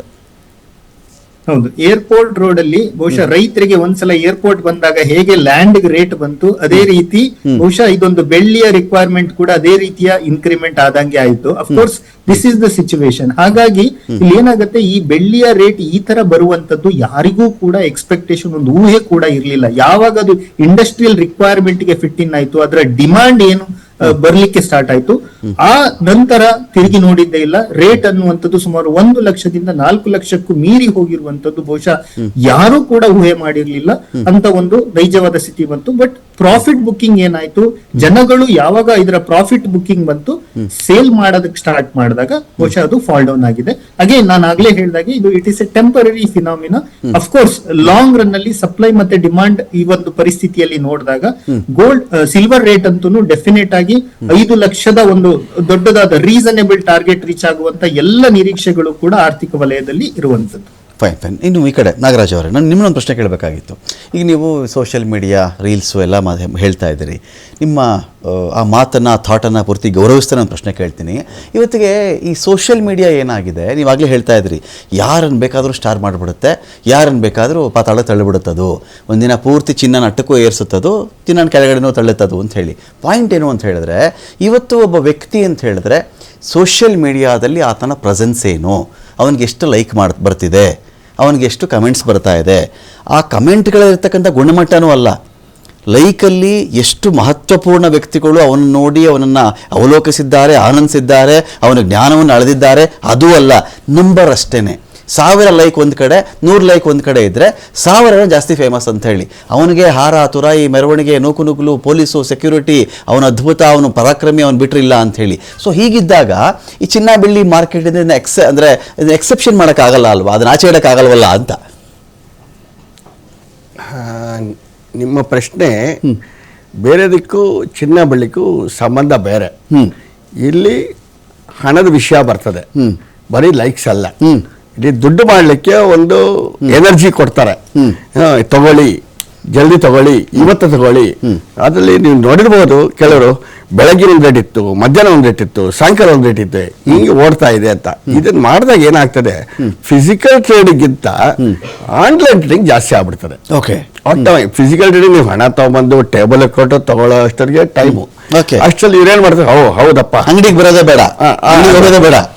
ಇತ್ತೀಚೆಗೆ ಆಗಿರೋದು ಮುಖ್ಯವಾಗಿ ಆನ್ಲೈನ್ ಟ್ರೇಡಿಂಗ್ ಇಂದಾನೆ ಜಾಸ್ತಿ ಆಗಿರೋದು. ಓಕೆ, ಸೊ ಇಲ್ಲಿ ಏನಾಗ್ತದೆ, ಒಂದು 10 ಜನ ತಕ್ಷಣ ಗ್ರಾಫ್ ಮೇಲೆ ಹೋಗ್ತದೆ. ಅವ್ರು ಅಲ್ಲೇ ಅನಲೈಸ್ ಮಾಡ್ತಾರೆ, ಮೇಲೆ ಹೋಗ್ತದೆ. ಸೊ ನಾನು ಹೋಗ್ತೀನಿ ಅಂತ. ಸೊ ಇದು ಮಾಸ್ ಹಿಸ್ಟೀರಿಯಾ, ಸನ್ನಿ. ಸೊ ತುಂಬಾ ಫಾಸ್ಟ್ ಆಗಿ ಯಾವುದೇ ಒಂದನ್ನ ತುಂಬಾ ಫಾಸ್ಟ್ ಕ್ಯಾಪ್ಚರ್ ಆಗ್ತದೆ. ಹಣದ ವಿಷಯ ಅಂದ್ರೆ ಅಫ್ಕೋರ್ಸ್ ಯಾರಿಗಾದ್ರೂ ಸರಿ, ಜಲ್ದಿ ದುಡ್ಡು ಮಾಡೋಣ. ಇನ್ನೊಂದು ಈಗ ಲಾಟ್ರಿ ಅನ್ನೋದು ಇಲ್ಲ, ಇದನ್ನೇ ಲಾಟ್ರಿ ಅಂತ ಟ್ರೀಟ್ ಮಾಡ್ತಾರೆ. ಓಕೆ, ಅಂದರೆ ನಾನು ಕೇಳೋದೇನು ಅಂತ ಹೇಳಿದ್ರೆ, ಇದರಲ್ಲಿ ಈಗ ಆಯಿತು, ಈ ಥರ ಈ ಬೆಲೆ ಜಾಸ್ತಿ ಆದಾಗ ಚಿನ್ನ ಬೆಳ್ಳಿ ಕೊಂಡ್ಕೊಂಡವ್ರು ಬೀದಿಗೆ ಬಿದ್ದುಬಿಟ್ರು, ಚಿನ್ನ ಬೆಳ್ಳಿ ತೊಗೊಂಡು ಲಾಸ್ ಮಾಡ್ಕೊಂಡ್ಬಿಟ್ರು, ಆ ಥರ ಸಂಖ್ಯೆ ನಿಮ್ಮ ಮುಂದೆ ಜಾಸ್ತಿ ಬರ್ತಾ ಇದೆಯಾ? ಇಲ್ಲ ತೀರಾ ಕೊಂಡ್ಕೊಂಡ್ರಿಗೆ ಅಂಥ ಮೋಸ ಏನಾಗಿಲ್ಲ, ಅಥವಾ ಇವತ್ತಿಗೇನೋ ಸ್ವಲ್ಪ ಲಾಸ್ ಅಂತ ಫೀಲ್ ಆಗ್ತಾ ಇದ್ರು, ಅವ್ರ ಬೆಳಿನೇ ಉಳಿಸ್ಕೊಂಡ್ರೆ, ಇವತ್ತಿಗೆ ಸೇಲ್ ಮಾಡದೆ ಉಳಿಸ್ಕೊಂಡ್ರೆ ಮುಂದಿನ ದಿನಗಳಲ್ಲಿ ಪ್ರಾಫಿಟ್ ಇದೆ ಅಂತ ಹೇಳ್ತೀರಾ ನೀವು ಅಂತ? ನಮ್ಮದು ಈಗ ಅಮ್ಮ ಇವ್ರು ಹೇಳ್ದಂಗೆ ನಮ್ದೊಂದು ಕಮಾಡಿಟಿ ಆಗೋಯ್ತು. ಈಗ ಶೇರ್ ಮಾರ್ಕೆಟ್ ಒಂದು ಕಮಾಡಿಟಿ. ಈಗ ಒಂದು ಶೇರ್ ತಗೊಬಂದ್ರೆ 500 ರೂಪಾಯಿ ಬೆಲೆ, ನಮ್ಮ ಚಿನ್ನ ತಗೊಬಂದ್ರೆ 15,000. ಓಕೆ, ಬೆಳ್ಳಿ ತಗೋಬಾರ್ಕಂದ್ರೆ. ಸೊ ಅವ್ರವ್ರ ಜನ ಅವ್ರವ್ರ ಇನ್ವೆಸ್ಟ್ಮೆಂಟ್ನ ಯಾವ ಲೆವೆಲಲ್ಲಿ ಹಾಕ್ಬೋದು, ಎಷ್ಟು ತಗೋಬಹುದು ಅನ್ನೋದು ವಿಷಯ ಇಲ್ಲಿ. ಓಕೆ, ಸೊ ಅವರು ಚೈ ಜಾಚೋ ಅಷ್ಟೊತ್ತಿಗೆ ಬೆಳ್ಳಿ ಸಿಗ್ತದ, ಬೆಳ್ಳಿ ನೋಡ್ತಾರೆ, ಚಿನ್ನ ಸಿಗ್ತದೆ, ಚಿನ್ನ ನೋಡ್ತಾರೆ, ಹಾಗೆ. ಓಕೆ, ಸೊ ಯಾವ್ದು ಜಾಸ್ತಿ ಮೂವ್ಮೆಂಟ್ ಆಗ್ತದೆ ಅದು ಆಟೋಮೆಟಿಕ್ ಬೆಳೆಯುತ್ತೆ. ಈಗ ನಮ್ಮಲ್ಲಿರೋದು ಮಿಡ್ಲ್ ಕ್ಲಾಸ್ ಅಂತಾನೆ ಇಟ್ಕೊಳ್ಳಿ. ಹೆಚ್ಚಿಗೆ ಜನ ಯಾರು ದಿನಕ್ಕೆ 5,000 ರೂಪಾಯಿ ಹಾಕೋರು ತುಂಬಾ ಜನನೇ ಇದ್ದಾರೆ. ಸೊ ಅಂಥವ್ರು ಜಾಸ್ತಿ ಬರ್ತಾರೆ. ಓಕೆ, ಅದರಿಂದ ತುಂಬಾ ಜಲ್ದಿ ಮೇಲೆ ಹೋಗ್ತದೆ. ಓಕೆ, ಅಖಾಡ ಬಿಗ್ ಫೈಟ್ ವಿಶೇಷ ನಾನು ಮತ್ತೆ ಮುಂದುವರಿಸ್ತಾ ಇದ್ದೀನಿ. ಪ್ರೇಮಶೇಖರ ಸರ್ಗೆ ನನ್ನ ಒಂದು ಪ್ರಶ್ನೆ ಇರುತ್ತೆ ಇಲ್ಲಿ. ಪ್ರೇಮಶೇಖರ ಸರ್, ಇಲ್ಲಿ ಏನಾಗ್ತಾ ಇದೆ, 2026 ಜನವರಿಯಿಂದನೂ ಕೂಡ ಚೀನಾ ಬೆಳ್ಳಿ ರಫ್ತಿನ ಮೇಲೆ, ಚಿನ್ನ ಮತ್ತು ಬೆಳ್ಳಿ ರಫ್ತಿನ ಮೇಲೆ ಚೀನಾ ಒಂದು ಕಡೆ ಒಂದು ನಿರ್ಬಂಧಗಳನ್ನು ಹಾಕೊಂಡು ಬರ್ತಾ ಇದೆ. ಬೆಳ್ಳಿಯನ್ನು ತನ್ನ ಸ್ಟ್ರಾಟಜಿಯ ಒಂದು ಭಾಗವಾಗಿ ಕೂಡ ಅದು ಬಳಸಬೇಕು ಅಂತ ಹೇಳಿ ಚೀನಾ ಒಂದು ಕಡೆ ಮುಂದಾಗಿರೋದು. ಮೆಕ್ಸಿಕೋ, ಲ್ಯಾಟಿನ್ ನಾನು ಆಗಲೇ ಹೇಳ್ತಾ ಇದ್ದೆ. ಇದಲ್ಲದೆ ಅದೇನೋ ಬೆಳ್ಳಿಯನ್ನೇ ಚಿನ್ನಕ್ಕಿಂತ ಜೋರಾಗಿರತಕ್ಕಂಥ ಲೋಹವನ್ನಾಗಿ ಮಾಡಬೇಕು ಅಂತ ಕೂಡ ಅದೇನೋ ಒಂದು ಪ್ಲಾನ್ ಮಾಡ್ತಿದ್ದಾರೆ ಅಂತ. ಈ ಚೀನಾದವ್ರ ಕತೆ ಹೇಗೆ ಅಂದರೆ, ಅವ್ರು ಮಾಡಿದ್ಮೇಲೆ ಗೊತ್ತಾಗೋದು ಸರ್, ಅದಕ್ಕಿಂತ ಮುಂಚೆ ಆಚೆ ಬರಲ್ಲ ಸುದ್ದಿ ಏನು ಅಂತ ಹೇಳಿ. ಸೊ ಚೀನಾದ ಈ ಸ್ಟ್ರಾಟಜಿಗೆ ಬೆಳ್ಳಿ ಈ ಸ್ಥಿತಿಗೆ ಬರ್ತಾ ಇದೆಯಾ ಅಂತ? ಇಲ್ಲ, ಆಕ್ಚುಲಿ ಚೈನಾ ಒಂದು ಕಾರಣ ಇರ್ಬೋದು, ಆದ್ರೆ ಅದು ಏಕೈಕ ಕಾರಣ ಅಂತ ನಾವು ತಗೊಳ್ಬೇಕಾಗೋದಿಲ್ಲ. ಅದು ಒಂದು ವೇಳೆ ಚೈನಾ ಅಷ್ಟೇ ಅಲ್ಲ, US, ರಷ್ಯಾ, ಯುರೋಪಿಯನ್ ಯೂನಿಯನ್ ಮತ್ತೆ ಒಂದು ಹಂತಕ್ಕೆ ಇಂಡಿಯಾದಲ್ಲೂ ಸಹ ಆ ಒಂದು ಬೆಳ್ಳಿಯ ಸ್ಥಾನಮಾನವೇ ಬದಲಾಗೋಗಿರೋದ್ರಿಂದ ಈ ಬೆಳ್ಳಿಯ ಒಂದು ಭವಿಷ್ಯವನ್ನ ಅಥವಾ ಅದರ ಸ್ಥಿತಿ ಮತ್ತೆ ಭವಿಷ್ಯವನ್ನ ಚೈನಾ ಒಂದೇ ನಿರ್ಧಾರ ಮಾಡಬೇಕಾಗೋದಿಲ್ಲ. ಮತ್ತೆ ಈಗ ಚೈನಾದ ಬೆಳ್ಳಿಯ ಬಗ್ಗೆ ಮಾತಾಡೋದ್ರ ಬಗ್ಗೆ ನಾನು ಕೇಳಿದ್ದೀನಿ. ಅದರನ್ನ ಚೈನಾದ್ದು ಚಲೆಗತ್ತೋ ಚಾಂದ್ ತಕ್ ನೈತೋ ರಾತ್ ತಕ್ ಅಂತಾರಲ್ಲ, ಹೀಗೆ ಅದು ಮಾಡಿದು ಗೊತ್ತಾದ್ಮೇಲೆನೆ ಅದ್ರಿಗೆ ಎಷ್ಟರ ಮಟ್ಟಿಗೆ ಅದು ಯಶಸ್ವಿಯಾಗಿದೆ ಅದರಲ್ಲಿ, ಮತ್ತೆ ಅದ್ರ ಪರಿಣಾಮ ಏನಾಗ್ತದೆ ಅಂತ ನಾವು ನೋಡ್ಬೋದು. ಈಗಲೇ ಒಂದು ಸ್ಪೆಕ್ಯುಲೇಷನ್ ಮಾಡಿದ್ವು ಚೈನಾದ ಬಗ್ಗೆ, ಅದ್ರಲ್ಲಿ ಚೈನಾ ಬಗ್ಗೆ, ಈ ಒಂದು ಅಮೆರಿಕ ಬಗ್ಗೆ ಮಾಡ್ಬೋದು, EU ಬಗ್ಗೆ ಮಾಡ್ಬೋದು, ಇಂಡಿಯಾ ಬಗ್ಗೆ ಮಾಡ್ಬೋದು. ಚೈನಾ ಮಾಡೋದ್ರ ಬಗ್ಗೆ ಅಥವಾ ಮಾಡಿರೋದ್ರ ಬಗ್ಗೆನೂ ಸಹ ನಾವು ತೀರಾ ಅದನ್ನ ಸ್ವಲ್ಪ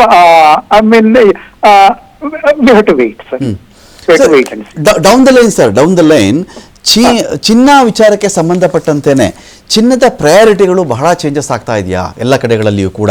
ಈಗ ಭಾರತ ಅಂದರೆ ಅಯ್ಯೋ ಎಷ್ಟೊಂದು ಜನ ಮಹಿಳೆಯರಿದಾರಪ್ಪ, ಅವ್ರ ಆಭರಣ ಪ್ರಿಯರು, ಚಿನ್ನ ಪ್ರಿಯರು, ಅವ್ರ ಒಡವೆಗಳು ಬೇಕು, ಆಸೆ ಪಡ್ತಾರೆ, ತಗೊಳ್ತಾರೆ ಅಂತ ಇತ್ತು. ಇದಾದ ಮೇಲೆ ಬ್ಯಾಂಕ್ಗಳು ಚಿನ್ನ ಸ್ಟೋರ್ ಮಾಡ್ಕೊಳ್ಳೋಕೆ ಜಾಸ್ತಿ ಮಾಡ್ಕೊಂಡಿವೆ, ಚಿನ್ನದ ಸಂಗ್ರಹ ಜಾಸ್ತಿ ಆಗ್ತಾ ಇದೆ, ಈ ಹೂಡಿಕೆ ಅನ್ನೋ ಕಾನ್ಸೆಪ್ಟ್ ಬಂತು. ಸರ್, ತೀರಾ 30-40 ವರ್ಷಗಳ ಹಿಂದೆ ಈ ಚಿನ್ನದ ಮೇಲಿನ ಹೂಡಿಕೆ ಅಂದರೆ ಕಷ್ಟಕ್ಕಾಗತ್ತೆ ಇಟ್ಕೊಳ್ಳೋ ಅಂತ ಹೇಳಿ, ಅದೊಂಥರ ಸೇವಿಂಗ್ಸ್ ಥರನೇ ಲೆಕ್ಕ. ಅದು ಕಷ್ಟಕ್ಕಾಗತ್ತೆ, ಯಾವಾಗಾದ್ರೂ ಅಡ ಇಟ್ಟರೆ ಸ್ವಲ್ಪ ದುಡ್ಡು ಬರುತ್ತಪ್ಪ ಅಂತ ಹೇಳಿ ಇತ್ತು. ಬಟ್ ಇವತ್ತಿನ ಕಾಲಕ್ಕೆ ಚಿನ್ನದ ಗಟ್ಟಿ ಮೇಲೆ ಇಡೋರು ಇದ್ದಾರೆ, ಬಾಂಡ್ಗಳು ತಗೊಳ್ಳೋರು ಇದ್ದಾರೆ, ಗೋಲ್ಡ್ ಬೀಸ್ ಅಂತ ಸ್ಟಾಕ್ ಮಾರ್ಕೆಟ್ ಅದು ಬೇರೆ ಸಣ್ಣ ಪ್ರಮಾಣದಲ್ಲಿ ಹೂಡಿಕೆ ಮಾಡೋರು ಇದ್ದಾರೆ ಅಂತ ಬಂದಾಗ ಅದರ ಆದ್ಯತಾ ವಲಯಗಳು ಮತ್ತು ಅದನ್ನು ಜನ ನೋಡ್ತಿರ್ತಕ್ಕಂಥ ರೀತಿ ಚೇಂಜ್ ಆದಮೇಲೆ ಅದರ ಪ್ರಯಾರಿಟಿಗಳು ಕೂಡ ಬೇರೆ ಬೇರೆ ಲೆವೆಲಲ್ಲಿ ಚೇಂಜ್ ಆಗಿದೆಯಾ ಅಂತ? ನಿಜ ನೀವು ಹೇಳಿದ ಮಾತು ಸಂಪೂರ್ಣವಾಗಿ ನಿಜಾನೇ. ಇನ್ಫ್ಯಾಕ್ಟ್ ಅಂದ್ರೆ ಇವನ್ ನಮ್ಮ ಒಂದು ಲೋಕಲ್ ಚಿನ್ನದ ಬಗ್ಗೆ ಪ್ರೀತಿ ಜಾಸ್ತಿ ಆಗಿದೆ, ಅದರ ಮೌಲ್ಯ ಜಾಸ್ತಿ ಆಗಿದೆ, ಅದರ ಬಗ್ಗೆ ವಿಶ್ವಾಸ ಜಾಸ್ತಿ ಆಗಿದೆ. ಅದಕ್ಕೆ ಕಾರಣ ಗ್ಲೋಬಲ್ ಟ್ರೆಂಡ್ಸ್. ಓಕೆ, ಸೊ ಈಗ ಒಂದು ಈ ಜಾಗತೀಕರಣ ಯುಗದಲ್ಲಿ ಈ ಗ್ಲೋಬಲ್ ಲೆವೆಲ್ ನಲ್ಲಿ ಏನಾಗ್ತಾ ಇದೆ, ಓಕೆ, ಎಲ್ಲದರ ಕುರಿತಾಗಿಯೂ ಹಾಗೆ ನಡೀತಾ ಇರೋದು. ಚಿನ್ನದ ಬಗ್ಗೆ ಹೇಳೋದಾದ್ರೆ ಒಂದು ಸೇಫ್ ಕರೆನ್ಸಿ, ಸೇಫ್ ಅಸೆಟ್. ನಾವು ಕಂಪ್ಲೀಟ್ ಅಮೆರಿಕದ ಟ್ರೆಸರಿ ಬಾಂಡ್ ನಷ್ಟು ಸೇಫ್ ಇನ್ವೆಸ್ಟ್ಮೆಂಟ್ ಯಾವುದೂ ಇರಲಿಲ್ಲ. ಇನ್ಫ್ಯಾಕ್ಟ್ ನಮ್ಮ ದೇಶ ಸಹ ಟ್ರೆಸರಿ ಬಾಂಡ್ ಅಲ್ಲಿ ಇನ್ವೆಸ್ಟ್ಮೆಂಟ್ ತುಂಬಾ ಮಾಡಿದೆ. ಆದ್ರೆ ಏನಾಗಿದೆ, ಆ ಅಮೆರಿಕದ ಡಾಲರ್ ಮೇಲಿನ ಒಂದು ಸೇಫೆಸ್ಟ್ ಕರೆನ್ಸಿ ಮೇಲಿನ ವಿಶ್ವಾಸ ಕಡಿಮೆ ಆಗ್ತಾ ಇರೋದ್ರಿಂದ ಅದಕ್ಕೆ ಪ್ರತಿಯಾಗಿ ಮತ್ತೇನು ಅದು ಅನ್ನೋದನ್ನ ಹುಡುಕ್ತಾ ಇರುವಾಗ ಕಂಡದ್ದೇ ಚಿನ್ನ. ಇನ್ಫ್ಯಾಕ್ಟ್ ಇದು ಈಗ ಶುರುವಾದದ್ದಲ್ಲ, 4 ವರ್ಷಗಳ ಹಿಂದೆನೆ ಯುಕ್ರೇನ್ ಯುದ್ಧ ಶುರುವಾಯ್ತಲ್ಲ, ಆವಾಗ ಅಮೆರಿಕಾದಲ್ಲಿದ್ದಂತ 300 ಬಿಲಿಯನ್ ರಷ್ಯನ್ ಡಾಲರ್ಗಳನ್ನ ಅಮೆರಿಕ ಫ್ರೀಸ್ ಮಾಡ್ಕೊಂಡಾಗ್ಲೇ ಆವಾಗ ಏನಾಗಿದೆ, ನಾವು ಡಾಲರ್ಗಳಲ್ಲಿ ಇನ್ವೆಸ್ಟ್ ಮಾಡಿದ ನಮ್ಮ ಹಣವನ್ನ ಡಾಲರ್ಗಳಲ್ಲಿ ಇಟ್ರೆ ಒಂದಲ್ಲ ಒಂದಿನ ಅಮೆರಿಕ ಅದನ್ನ ಫ್ರೀಸ್ ಮಾಡ್ಕೋಬಹುದು. ಆದ್ರೆ ಚಿನ್ನದಲ್ಲಿಟ್ರೆ, ಓಕೆ, ಮತ್ತೆ ಚಿನ್ನದಲ್ಲಿಟ್ರೆ ಒಂದು. ಎರಡನೇದು, ನಾವು ಆ ಚಿನ್ನವನ್ನ ಹೆಚ್ಚಿನ ದೇಶಗಳು ಅಮೆರಿಕಾದಲ್ಲೇ ಇಟ್ಟಿವೆ. ಆ ಅಮೆರಿಕಾದಲ್ಲಿ ಇಡೋದ್ರ ಬದಲು ನಮ್ಮಲ್ಲಿ ಇಟ್ಕೊಂಡ್ರೆ ನಾವು ಸಹ ಕಳೆದ ಆಕ್ಚುಲಿ 2 ವರ್ಷಗಳಲ್ಲಿ ಎಷ್ಟು ನಮ್ಮ ಒಂದು 200-300 ಟನ್ ಚಿನ್ನವನ್ನ ನಾವು ಇಂಗ್ಲೆಂಡ್ ಇಂದ ವಾಪಸ್ ತಂದ್ಕೊಂಡಿದ್ವಿ. ಜರ್ಮನಿ ಮಾಡಿದೆ ಅದನ್ನ, ಯುರೋಪಿಯನ್ ಯೂನಿಯನ್ ಮಾಡ್ತಾ ಇದೆ. ಹೀಗಾಗಿ ಏನಾಗಿದೆ, ಆ ಒಂದು ಇದು ಆಕ್ಚುಲಿ ಡಾಲರ್ ಮೇಲಿನ ವಿಶ್ವಾಸ ಕಡಿಮೆ ಆಗ್ತಾ ಹೋಗ್ತಾನೆ ಇರೋದ್ರಿಂದ ಜನ ಇನ್ವೆಸ್ಟ್ ಮಾಡೋರು ಸೆಂಟ್ರಲ್ ಬ್ಯಾಂಕ್ ಮಾಡೋದೇನಾಗಿದೆ, ಸೇಫೆಸ್ಟ್ ಇದನ್ನ ಅಸೆಟ್ ಅನ್ನ ಹುಡುಕಿದಾಗ ಚಿನ್ನ ಸಿಕ್ಕದ್ದು. ಅದೇ ನಮ್ಮ ಲೋಕಲ್ ಲೆವೆಲ್ ಅಲ್ಲೂ ಜನರ ಮನೋಭಾವದಲ್ಲೂ ಅದನ್ನೇ ನಾವು ಕಾಣ್ತೀವಿ. ಅಂದ್ರೆ ಅದು ಆಕ್ಚುಲಿ ಜಾಗತಿಕವಾಗಿ ದೊಡ್ಡದಾಗ್ತಾ ಇರೋದು ನಮ್ಮ ಜನಗಳ ಮನೋಭಾವದಲ್ಲೂ ನಾವು ಕಾಣಿಸ್ಕೊತಾ ಇದೆ. ಯಾಕಂದ್ರೆ world is just A global village ನಾವು. ಫೈನ್. ಇದೀಗ ಇನ್ನೊಂದು ಕಡೆ ನಾಗರಾಜಾಚಾರ್ಯ ಅವರೇ, ಈಗ ಒಂದು ಕಡೆ EU ಜೊತೆಗೆ ನಮ್ದೊಂದು ಅಗ್ರಿಮೆಂಟ್ ಆಗಿದೆ. ಅದು 1 ವರ್ಷ 1.5 ವರ್ಷದಲ್ಲಿ ಅಗ್ರಿಮೆಂಟ್ ಆಗಬಹುದು. ಒಂದು 27 ದೇಶಗಳು ನಮ್ಮೊಂದಿಗೆ ವ್ಯಾಪಾರ ಸಂಬಂಧವನ್ನು ಮಾಡಬಹುದು. ಅದರಲ್ಲಿ ಕೆಲವು ವಸ್ತುಗಳು ಪಟ್ಟಿ ಇರ್ತವೆ. ಒಂದು 2.5 ಲಕ್ಷ ಕಾರ್ವರೆಗೂ ನಾವು ತಗೋಬಹುದು. 110% 40%ಗೆ ಅವುಗಳ ಟ್ಯಾಕ್ಸ್ ಕೂಡ ಇಳಿಯಬಹುದು. ಕ್ರಮೇಣವಾಗಿ 40% ಇರ್ತಕ್ಕಂಥ ಐಷಾರಾಮಿ ಕಾರುಗಳ ಟ್ಯಾಕ್ಸ್ ಕೂಡ 10%ಗೂ ಇಳಿಯಬಹುದು ಅಂತ ಒಂದು ಅಂದಾಜಿದೆ. ಇದೊಂದು ಕಡೆ. ಈ EU ಜೊತೆ ಒಪ್ಪಂದ ಮಾಡ್ಕೊಂಬಿಟ್ಟು ಅಂತ ಹೇಳಿ ಟ್ರಂಪ್ ಭಾರತ ಜೊತೆಗೆ ನಿನಗೂ ನಾನು ಟ್ಯಾಕ್ಸ್ ಕಡಿಮೆ ಮಾಡ್ತಾ ಇದ್ದೀನಪ್ಪ ಅಂತ ಹೇಳಿದರು. ಈ 2 ಒಪ್ಪಂದಗಳು, ಒಂದು ಅಮೆರಿಕ, ಇನ್ನೊಂದು EU, 2 ಒಪ್ಪಂದಗಳ ಪರಿಣಾಮವಾಗಿ ಚಿನ್ನ ಬೆಳ್ಳಿ ಬೆಲೆ ಕಡಿಮೆ ಆಗುತ್ತಾ ಅಥವಾ ಜಾಸ್ತಿ ಆಗುತ್ತಾ ಅಂತ ಇನ್ ಫ್ಯೂಚರ್? ಬಹುಶಃ ಇದು ಒನ್ ಆಫ್ ದ ಫ್ಯಾಕ್ಟರ್ ಆಗುತ್ತೆ ಖಂಡಿತವಾಗಿ. ಇದು 2 ರೀಸನ್ ಅನ್ನ ಇಟ್ಕೊಂಡ್ರು ಕೂಡ ನಮ್ಗೆ ಬೆಳ್ಳಿ ಮತ್ತೆ ಬೆಳ್ಳಿಯ ಡಿಮಾಂಡ್ ಏನಿದೆ ಇದಕ್ಕೆ ಅಂತ ಒಂದು ರೆಲೆವೆನ್ಸಿ ಆಗಲ್ಲ. ಯಾಕಂದ್ರೆ ಇದು ಬೇಸಿಕಲಿ 2 ಇಂಟರ್ನ್ಯಾಷನಲ್ ಟ್ರೇಡ್ ನಡುವೆ, 2 ದೇಶಗಳ ನಡುವೆ ಆಗುವಂತ ಒಂದು ವ್ಯವಸ್ಥೆ ಆಗೋದ್ರಿಂದ ನಮ್ಗೆ ಬೆಳ್ಳಿಯ ವಿಚಾರಕ್ಕೆ ಬಂದಾಗ ನಮ್ಗೆ ರಿಯಲಿಸ್ಟಿಕ್ ಇಂಡಸ್ಟ್ರಿಯಲ್ ಡಿಮಾಂಡ್ ಇರೋದ್ರಿಂದ ಒಂದೇ ಒಂದು ಕಾರಣದಿಂದನೇ ಈ ಬೆಳ್ಳಿಯ ರೇಟ್ ಅನ್ನುವಂಥದ್ದು ಇನ್ಕ್ರೀಸ್ ಆಗ್ತಾ ಹೋಗುವಂತದ್ದು. ಅಫ್ಕೋರ್ಸ್ ಗೋಲ್ಡ್ಗೂ ಕೂಡ ಏನಾಗುತ್ತೆ ಅಂದ್ರೆ ಗೋಲ್ಡ್ ಅಲ್ಲಿ ಇವಾಗ ಸಿಸ್ಟಮ್ಯಾಟಿಕ್ ಇನ್ವೆಸ್ಟ್ಮೆಂಟ್ ಪ್ಲಾನ್ ಅನ್ನುವಂಥದ್ದು ತಾವಾಗ್ಲೇ ಹೇಳಿದ್ರಿ. ಇವತ್ತು ಏನಾಗಿದೆ ಅಂದ್ರೆ ಇವತ್ತೊಂದು ಫೋನ್ ಪೇ ಯಲ್ಲೂ ಕೂಡ ಒಂದು ಹೊಸ ಫ್ಯೂಚರ್ ನ ಇಂಟ್ರೊಡ್ಯೂಸ್ ಆಗಿದೆ. ಯಾವ ತರ ಅಂದ್ರೆ ನನ್ನಲ್ಲಿರುವಂತ ಒಂದು 1000 ರೂಪಾಯಿ, 100 ರೂಪಾಯಿಗೂ ಕೂಡ ನಾನು ಒಂದು ಮಿಲಿಗ್ರಾಮ್ ಅನ್ನ ಪರ್ಚೇಸ್ ಮಾಡುವಂತ ಒಂದು ಸಿಸ್ಟಮ್ ಏನಿದೆ, ಫೋನ್ ಪೇ ಯಲ್ಲೂ ಕೂಡ ಒಂದು ಹೊಸ ಫೀಚರ್ ನ ಆಡ್ ಮಾಡಿದ್ದಾರೆ. ಇಂತ ಒಂದು ಬದಲಾವಣಾ ಸನ್ನಿವೇಶಗಳಲ್ಲಿ ಏನಾಗುತ್ತೆ ಅಂದ್ರೆ ಈ 2 ರೇಟ್ಗಳು ಕೂಡ ಖಂಡಿತವಾಗಿ ಇನ್ಕ್ರೀಸ್ ಆಗುವಂತ ಎಲ್ಲ ಸಾಧ್ಯತೆಗಳು ಮುಂದಿನ ದಿನಗಳಲ್ಲಿ ಬರುತ್ತದೆ ಅನ್ನುವಂಥದ್ದು ನಮ್ಮ ಒಂದು ವಿಶ್ಲೇಷಣೆ. ಪ್ಯಾರಾಬೋಲಿಕ್ ಬಬಲ್ ಅಂತ ಹೇಳಿ ಒಂದು ವಿಚಾರ ಹೇಳ್ತಾರೆ. ಚಿನ್ನ ನೋಡಿ, ಒಂದೇ ಒಂದು ತಿಂಗಳಲ್ಲಿ 20% ಜಾಸ್ತಿ ಆಗಿತ್ತು. ಜನವರಿ 1ರಲ್ಲಿ ನಾನು ಹೇಳ್ತಾ ಇದ್ದೀನಿ, 20% ಅಂದರೆ ಯಾರಾದರೂ 100 ರೂಪಾಯಿ ಹಾಕಿದರೆ ಚಿನ್ನದ ಮೇಲೆ 120 ರೂಪಾಯಿ ಬಂದಿರುತ್ತೆ ಅವನಿಗೆ. ಬೇರೆ ತುಂಬ ದೊಡ್ಡ ಕೈಗಾರಿಕೆಗಳು, ಇಂಡಸ್ಟ್ರಿ ಬೆಳಗ್ಗೆ ಸಾಯಂಕಾಲ ಕೆಲಸ ಮಾಡ್ದ ಅಂದ್ರೂ ಇಡೀ ತಿಂಗಳು ದುಡಿದ್ರೂ ಅವನಿಗೆ 2% ಪ್ರಾಫಿಟ್ ಸಿಗೋದು ಕಷ್ಟ. ಕೆಲವು ಸಲ 2% ನಾನು ಮಾತಾಡ್ತಿರೋದು, ಕೆಲವು ಸಮ 3% ಸಿಗೋದು ಕಷ್ಟ ಅವನಿಗೆ. 20% ಆಯ್ತಲ್ಲ, ಸ್ಟ್ರೈಟ್ ಲೈನ್ ಥರ ಇದು ಇಳಿದದ್ದೇ ಇಲ್ಲ. ಶೇರ್ ಮಾರ್ಕೆಟ್ ಆದ್ಮೇಲೆ ಸ್ವಲ್ಪ ಏರುತ್ತೆ ಇಳಿತೀರಿ, ಚಿನ್ನ ಈ ಥರ ಇಳಿದದ್ದೇ ಇಲ್ವಲ್ಲ. ಸೊ ಇಂಥ ಎಫೆಕ್ಟು ಇಯರ್ ಎಂಡ್ಗೆ ಚಿನ್ನ ನಿಮಗೆ ಮೋಸ ಮಾಡಲ್ಲ ಅಂತ ಕೆಲವರು ಹೇಳ್ತಾರೆ. ಇಯರ್ ಎಂಡ್ಗೆ ಮತ್ತೆ ಬೌನ್ಸ್ ಬ್ಯಾಕ್ ಆಗುತ್ತೆ, ಔನ್ಸ್ಗಳಿಗೆ ಆಗ್ತಕ್ಕಂಥ ಪ್ರೈಸಲ್ಲಿ ಬಹಳ ಡಾಲರ್ಗಳ ವ್ಯತ್ಯಾಸ ಆಗುತ್ತೆ ಅಂತ ಕೆಲವರು ಪ್ರೆಡಿಕ್ಟ್ ಮಾಡ್ತಾರೆ. ಕೆಲವು ಅರ್ಥಶಾಸ್ತ್ರಜ್ಞರು ವಿಶ್ವದಾದ್ಯಂತ ಒಂದು ಸುದ್ದಿನ ಅವ್ರು ಹೇಳಕ್ಕೆ ಟ್ರೈ ಮಾಡ್ತಾ ಇದ್ದಾರೆ. 2008 ಕಂಡಂತಹ ಮಹಾ ಆರ್ಥಿಕ ಕುಸಿತಕ್ಕಿಂತಲೂ ದೊಡ್ಡ ಒಂದು ರಿಸೆಷನ್ 2026 ರೆಡಿ ಆಗ್ತಾ ಇದೆ. ಹುಷಾರ್ ಅಂಥೇಳಿ. ರಿಸೆಷನ್ ಅನ್ನೋ ಒಂದು ಕಾನ್ಸೆಪ್ಟ್ ಕಿವಿಗೆ ಬಿದ್ದ ತಕ್ಷಣ ಮತ್ತೆ ಜನ ಡಾಲರ್ಗಳ ಕಡೆಯಿಂದ ವಾಪಸ್ ಚಿನ್ನ ಬೆಳ್ಳಿ ಕಡೆಗೇನೆ ಬರುವಂಥ ಚಾನ್ಸಸ್ ಇದೆಯಾ ಅಂತ? ಖಂಡಿತ ಬಹುಶಃ 2026 ರಿಸೆಷನ್ ಏನಿದೆ ಇದರ ಬಗ್ಗೆ ಏನು ಒಂದು ಚರ್ಚೆಗಳು ನಡೀತಾ ಇದೆ. ಬಹುಶಃ ಇಂತ ಒಂದು ಸನ್ನಿವೇಶ ಬಂತು ಅಂದ್ರೆ ಸಂಪೂರ್ಣವಾಗಿ ಚಿನ್ನದ ಮೇಲಿನ ಒಲವು ಹೆಚ್ಚಾಗುತ್ತೆ. ಸೊ ಈ ನಿಟ್ಟಿನಲ್ಲಿ ಜನರು ಇವತ್ತಿನ ದಿನದಲ್ಲಿ ಏನ್ ಮಾಡ್ಬೇಕು ಅಂದ್ರೆ ಇನ್ವೆಸ್ಟ್ಮೆಂಟ್ ಮಾಡುವಾಗ ಯಾವತ್ತೇ ಆದ್ರೂ ಕೂಡ ಸಿಸ್ಟಮೆಟಿಕ್ ಇನ್ವೆಸ್ಟ್ಮೆಂಟ್ ಪ್ಲಾನ್ ಅನ್ನುವಂತ ಸಿಸ್ಟಮ್ ಅಲ್ಲಿ ಯೋಚನೆ ಮಾಡ್ಬೇಕಾಗುತ್ತೆ. ಬಹುಶಃ ಇವತ್ತು ಏನ್ ಅವ್ರ ಹತ್ರ ಕೈಯಲ್ಲಿರುವ ಹಣವನ್ನ ಒಂದೇ ಸರದಿ ಇನ್ವೆಸ್ಟ್ ಮಾಡದೇನೆ ಹಂತ ಹಂತವಾಗಿ ಬಹುಶಃ ಯಾವಾಗ ಸ್ವಲ್ಪ ಮಟ್ಟಿನ ರೇಟ್ ಕಡಿಮೆ ಆಗುತ್ತೆ ನೋಡಿಕೊಂಡು ಬಹುಶಃ ವಿಶ್ಲೇಷಣೆ ಮಾಡ್ತಾ ಮಾಡ್ತಾ ಮಾಡ್ತಾ ತನ್ನ ಬಳಿ ಇರುವಂತಹ ₹100 ಹಣವನ್ನ 5 ಭಾಗವಾಗಿ ವಿಂಗಡಿಸಿ 20x5 ಭಾಗವಾಗಿ ಹಂತ ಹಂತವಾಗಿ ಇನ್ವೆಸ್ಟ್ ಮಾಡ್ತಾ ಈ ಸಿಸ್ಟಮೆಟಿಕ್ ಇನ್ವೆಸ್ಟ್ಮೆಂಟ್ ಪ್ಲಾನ್ ಮಾಡಿದ್ರೆ ಮಾತ್ರ ಅವನು ಒಂದು ಲೈಫ್ ಅಲ್ಲಿ ಒಂದು ಹೆಚ್ಚಿನ ಹಣವನ್ನು ಸಂಪಾದನೆ ಮಾಡ್ಲಿಕ್ಕೆ, ಒಂದು ಗೋಲ್ಡ್ ಅನ್ನ ಸೇವ್ ಮಾಡ್ಲಿಕ್ಕೆ ಸಾಧ್ಯ ಆಗುತ್ತೆ ಅನ್ನುವಂಥದ್ದು. ಅಫ್ಕೋರ್ಸ್ 2026 ರಿಸೆಷನ್ ಅನ್ನುವಂಥದ್ದು ಈ ಒಂದು ರಿಯಲಿಸ್ಟಿಕ್ ಸಿಚುವೇಶನ್ ಬಂತು ಅಂದ್ರೆ ಖಂಡಿತವಾಗಿ ಮತ್ತೆ ಗೋಲ್ಡ್ ರೇಟ್ ಇನ್ಕ್ರೀಸ್ ಆಗುವಂತ ಎಲ್ಲ ಸಾಧ್ಯತೆಗಳು ಜನಗಳು ಮತ್ತೆ ಸ್ಟಾಕ್ ಮಾರ್ಕೆಟ್ ಇಂದನೋ ಅಥವಾ ಇನ್ಯಾವುದೋ ಅದರ್ ಇನ್ವೆಸ್ಟ್ಮೆಂಟ್ ಫೀಲ್ಡ್ ಇಂದ ಚಿನ್ನದತ್ತ ಮುಖ ಮಾಡುವಂತ ಎಲ್ಲ ಸಾಧ್ಯತೆಗಳು ಕೂಡ ಇದೆ. ಇನ್ನೊಂದು ಕಡೆ ಇಮ್ಮಿಡಿಯೇಟ್ ಸಪೋರ್ಟ್ ಅಂತ ಹೇಳಿದಾಗ ನಾವು ಔನ್ಸ್ ಲೆಕ್ಕದಲ್ಲಿ ನಾನು ಮಾತಾಡ್ತಾ ಇದ್ದೀನಿ. $4,460 ಇಂದ ಹಿಡಿದು $4,600 ಇಮ್ಮಿಡಿಯೇಟ್ ಸಪೋರ್ಟ್ ಒಂಥರ ಸ್ಟೆಬಿಲೈಸ್ ಆಗ್ಲಿಕ್ಕೆ ಅಷ್ಟು ಸಾಕಾಗುತ್ತೆ ಅಂತ ಕೆಲವರು ಮಾತಾಡ್ತಾ ಇದ್ದಾರೆ. ಮೋಸ್ಟ್ ಮೇಜರ್ ಬ್ಯಾಂಕ್ಸ್, ಡಾಯಿಶ್ ಬ್ಯಾಂಕ್ ಸೇರಿಸ್ಕೊಂಡು JP Morgan, ಗೋಲ್ಡ್ಮನ್ ಸ್ಯಾಕ್ಸ್ ಸೇರಿಸ್ಕೊಂಡು ನಾನು ಹೇಳ್ತಾ ಇದ್ದೀನಿ, gold will rebound and hit $5,000 to $6,000 by the year end ಅಂತ ಒಂದು ವರದಿ ಅವ್ರು ಹೇಳ್ತಾ ಇದ್ದಾರೆ. ಔನ್ಸ್ ಒಂದಕ್ಕೆ $5,000 ಇಂದ $6,000ಕ್ಕೆ ಈ ವರ್ಷಾಂತ್ಯಕ್ಕೆ ಅದು ಹೋಗುತ್ತೆ ಅಂತ ಹೇಳಿ. ಹಾಗೆ ಗ್ರಾಮ್ ಕತೆ ಏನಾಗುತ್ತೆ, ಕೆಜಿ ಕತೆ ಏನಾಗುತ್ತೆ ಅಂತ ನಾಗರಾಜಾಚಾರಿ ಅವರೇ. ನೋಡಿ, ಇಲ್ಲಿ 2 ಇಂಪ್ಯಾಕ್ಟ್ ಆಗುತ್ತೆ. ಬಹುಶಃ ಈ ರೇಟ್ ಏನಿದೆ ಪ್ರಸ್ತುತ ರೇಟ್ ಇದ್ದಾಗ ನಮಗೆ ಭಾರತೀಯರಿಗೆ 2 ವಿಚಾರದಲ್ಲಿ ರೇಟ್ ಇನ್ಕ್ರಿಮೆಂಟ್ ಆಗುತ್ತೆ. ಒಂದು, ಗೋಲ್ಡ್ ರೇಟ್ ಜಾಸ್ತಿ ಆದಾಗೆ ಗೋಲ್ಡ್ ರೇಟ್ ಇಂಪ್ಯಾಕ್ಟ್ ಜೊತೆಗೇನೆ ಡಾಲರ್ಗಳ ವ್ಯಾಲ್ಯೂ ಹೆಚ್ಚಾದಾಗ ಒಂದು ಕಡೆ ಓನ್ಸ್ ರೇಟು ಪ್ಲಸ್ ಇನ್ನೊಂದು ಕಡೆ ಡಾಲರ್ ರೇಟ್ ಎರಡೂ ಆದಾಗ we have 2 impact. So automatically ಪ್ರತಿಯೊಂದು ಗ್ರಾಮ್ಗೂ ಕೂಡ ಹೆಚ್ಚಳ ಆಗುವಂತದ್ದು ಬಹಳ ಗಣನೀಯವಾಗಿ ಆಗುತ್ತೆ ಅನ್ನುವಂಥದ್ದು ಇಲ್ಲಿ ಬಹುಶಃ ಎಲ್ಲರೂ ಕೂಡ ಗಮನಿಸಬೇಕಾದಂತ ಒಂದು ವಿಚಾರ. ಆ ನಿಟ್ಟಿನಲ್ಲಿ ನಾನು ಆಗ್ಲೇ ಹೇಳಿದೆ ಸಿಸ್ಟಮ್ಯಾಟಿಕ್ ಇನ್ವೆಸ್ಟ್ಮೆಂಟ್. ಯಾಕಂದ್ರೆ ನಾನು ಅವಾಗ ಪ್ರಥಮದಲ್ಲೂ ಕೂಡ ಒಂದು ಮಾತು ಹೇಳಿದೆ, nobody can precisely estimate what is going to happen ಅನ್ನುವಂಥದ್ದು, ಎಸ್ಪೆಷಲಿ ಚಿನ್ನದ ವಿಚಾರಕ್ಕೆ ಬಂದಾಗ. ಆ ನಿಟ್ಟಿನಲ್ಲಿ ಬಹುಶಃ ಎಲ್ಲರೂ ಕೂಡ ಯೋಚನೆ ಮಾಡಬೇಕಾಗಿರೋದು ಇಷ್ಟೇನೆ, ಸಿಸ್ಟಮ್ಯಾಟಿಕ್ ಆಗಿ ಇನ್ವೆಸ್ಟ್ಮೆಂಟ್ ಮಾಡುವಂತ ಒಂದು ಕಾನ್ಸೆಪ್ಟ್ ಅನ್ನ, ಒಂದು ಪರಿಕಲ್ಪನೆಯೊಂದಿಗೆ ಇನ್ವೆಸ್ಟ್ಮೆಂಟ್ ಮಾಡಿದಾಗ ಬಹುಶಃ ಅದರ ಲಾಭವನ್ನ ಬಹುಶಃ ಕ್ಯಾಶ್ ಇನ್ ಮಾಡ್ಲಿಕ್ಕೆ ಎಲ್ಲ ರೀತಿಯ ಸಾಧ್ಯತೆ ಇದೆ ಎನ್ನುವಂಥದ್ದು ನಮ್ಮ ಅಭಿಪ್ರಾಯ. ಫೈನ್. ನಾನು ನಾಗರಾಜ್ ಅವರ ಬಳಿಯಲ್ಲಿ ಬ್ರೇಕ್ ಟೈಮಲ್ಲಿ ಮಾತಾಡ್ತಾ ಇದ್ದೆ, ಸರ್ ಎಷ್ಟು ವರ್ಷಗಳಿಂದ ಒಂದು ವ್ಯಾಪಾರ ಮಾಡ್ತಾ ಇದ್ದೀರಿ ಅಂತೇಳಿ. ಹೆಚ್ಚು ಕಡಿಮೆ 40 ವರ್ಷ ಆಗಿದೆ. ಅವ್ರ ತಂದೆ ಅವರಿಗೆ ಒಂದು 65 ವರ್ಷ ಇದೆ. ಆ ಹಂತದಿಂದನೂ ಕೂಡ ಇಬ್ಬರು ವ್ಯಾಪಾರ ಮಾಡ್ಕೊಂಡು ಬಂದಿದ್ದಾರೆ. ಅವಿನಿ ರೋಡಲ್ಲಿ 1 kg ಬೆಳ್ಳಿ ಎಷ್ಟಿಗೆ ತೊಗೊಂಡಿದ್ರಿ ಸರ್ ನೀವು ಅಂತ ನಾನು ಕೇಳಿದಾಗ ಅವ್ರು ಹೇಳಿದ್ರು $2,200 ನಾನು 1 kg ಬೆಳ್ಳಿ ತೊಗೊಂಡಿದ್ದೆ ಅಂತ. 2,000 ಚಿನ್ನ ಸರ್, ಚಿನ್ನ ಎಷ್ಟು ತೊಗೊಂಡಿದ್ರಿ ನೀವು? $850 ಇರಬಹುದು ನನ್ನ ಗಮನಕ್ಕೆ. ಯಾವುದು? ಗ್ರಾಮ 1 ಗ್ರಾಮ್ $850 ನೀವು ತೊಗೊಂಡಿದ್ದದ್ದು. ಇವತ್ತಿಗೆ 15,000 ದಾಟ್ಕೊಂಡು ಹೋಗ್ತಾ ಇದೆ ಅದು. ಅಂದರೆ ಚಿನ್ನ ಅಲ್ಲಿಂದ ಹಿಡಿದು ಇಲ್ಲಿಯವರೆಗೆ ಸ್ವಲ್ಪ ಅಲ್ಪಕಾಲಿಕ ಏರಿಳಿತಗಳನ್ನು ಬಿಟ್ಟುಬಿಟ್ರೆ ಅದು ಏರಿಕೆ ಹಾದಿಲಿಗೆ ಮತ್ತೆ ವಾಪಸ್ ಬರುತ್ತೆ ಇದೆ. ಎಷ್ಟು ಸಲ ಅದು ರೇಸಲ್ಲಿ ಬಿದ್ದರೂ ಕೂಡ, ಏನು ಏಟ್ ಮಾಡ್ಕೊಂಡ್ರು ಕೂಡ ಮತ್ತೆ ನುಗ್ಗಿ ಅದೇ ಚಾಂಪಿಯನ್ ಅಂತ ನೀವು ಹೇಳೋದು. ಅಂದರೆ ಚಿನ್ನ ಬೆಳ್ಳಿ ಅನ್ನೋದು ಅಸೆಟ್ ಆಗಿ ಇಟ್ಕೊಂಡಿದ್ವಿ. ಓಕೆ, ಈಗ ಅದನ್ನ ಟ್ರೇಡಿಂಗ್ ಆಗೋಯ್ತು. ಕರೆಕ್ಟ್.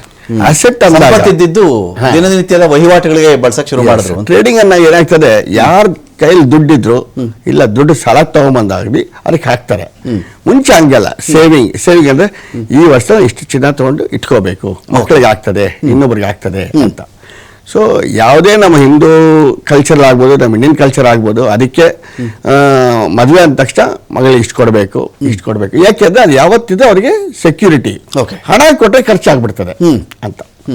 ಸೊ ಇದ್ರ ಪ್ರಮಾಣವಾಗಿ ನೋಡಿದ್ರೆ ಬರ್ತಾ ಚಿನ್ನ ನಮ್ಮ FD-ಗಿಂತ ವ್ಯಾಲ್ಯೂ ಜಾಸ್ತಿ ಕೊಡ್ತಾನೆ ಬಂತು. ಓಕೆ, ಒಂದು ಟೈಮಲ್ಲಿ ಈ ಶೇರ್ ಮಾರ್ಕೆಟ್ ಇದರ ಬೆಲೆ ಜಾಸ್ತಿ ಆದಾಗ ಚಿನ್ನ ಸ್ವಲ್ಪ ಸ್ಲೋ ಆಯ್ತು ಇಳಿಕೆ. ಯಾಕಂದ್ರೆ ಎಲ್ಲರ ಗಮನ ಅಲ್ಲಿ ಹೋಯ್ತು. ಮ್ಯೂಚುವಲ್ ಫಂಡ್ ಅಂತ ಏನೇನೋ ಬಂತು. ಆ ಟೈಮಲ್ಲಿ ಚಿನ್ನದ ಬಗ್ಗೆ ಗಮನ ಕಮ್ಮಿ ಬಂತು.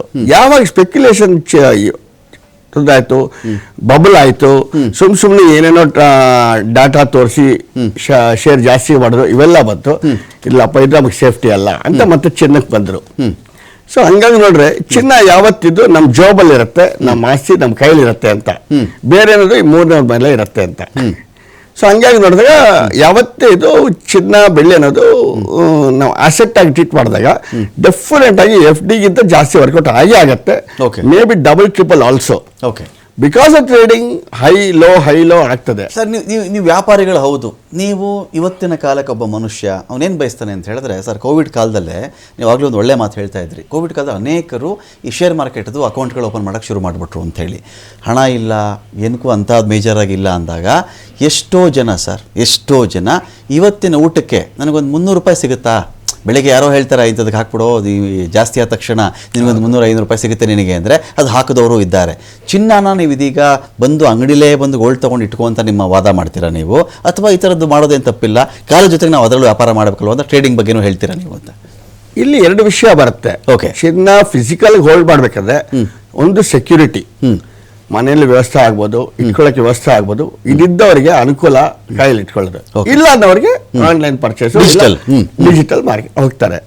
ಸೊ ನಮ್ಮ ಇಂಡಿಯನ್ ಕಲ್ಚರ್ ಮ್ಯಾಕ್ಸಿಮಮ್ ಯೋಚನೆ ಮಾಡೋದು ಕೈಲಿದ್ರೆ ಅದು ಆನಂದನೇ ಬೇರೆ, ನಮ್ಮಿದ್ರೆ ನಮ್ಗೆ ಎಂದ ಶಕ್ತಿ ಇದ್ದಂಗೆ, ಅದು ಒಂದು ಫೀಲ್. ಸೊ ಯಾವತ್ತಿದ್ರು ಚಿನ್ನ ಬೆಳ್ಳಿ ಇದ್ರೆ ನಮ್ಗೆ ಯಾವತ್ತಾದ್ರೂ ಅದು ಕಾಪಾಡುತ್ತೆ ಅನ್ನೋದೊಂದು.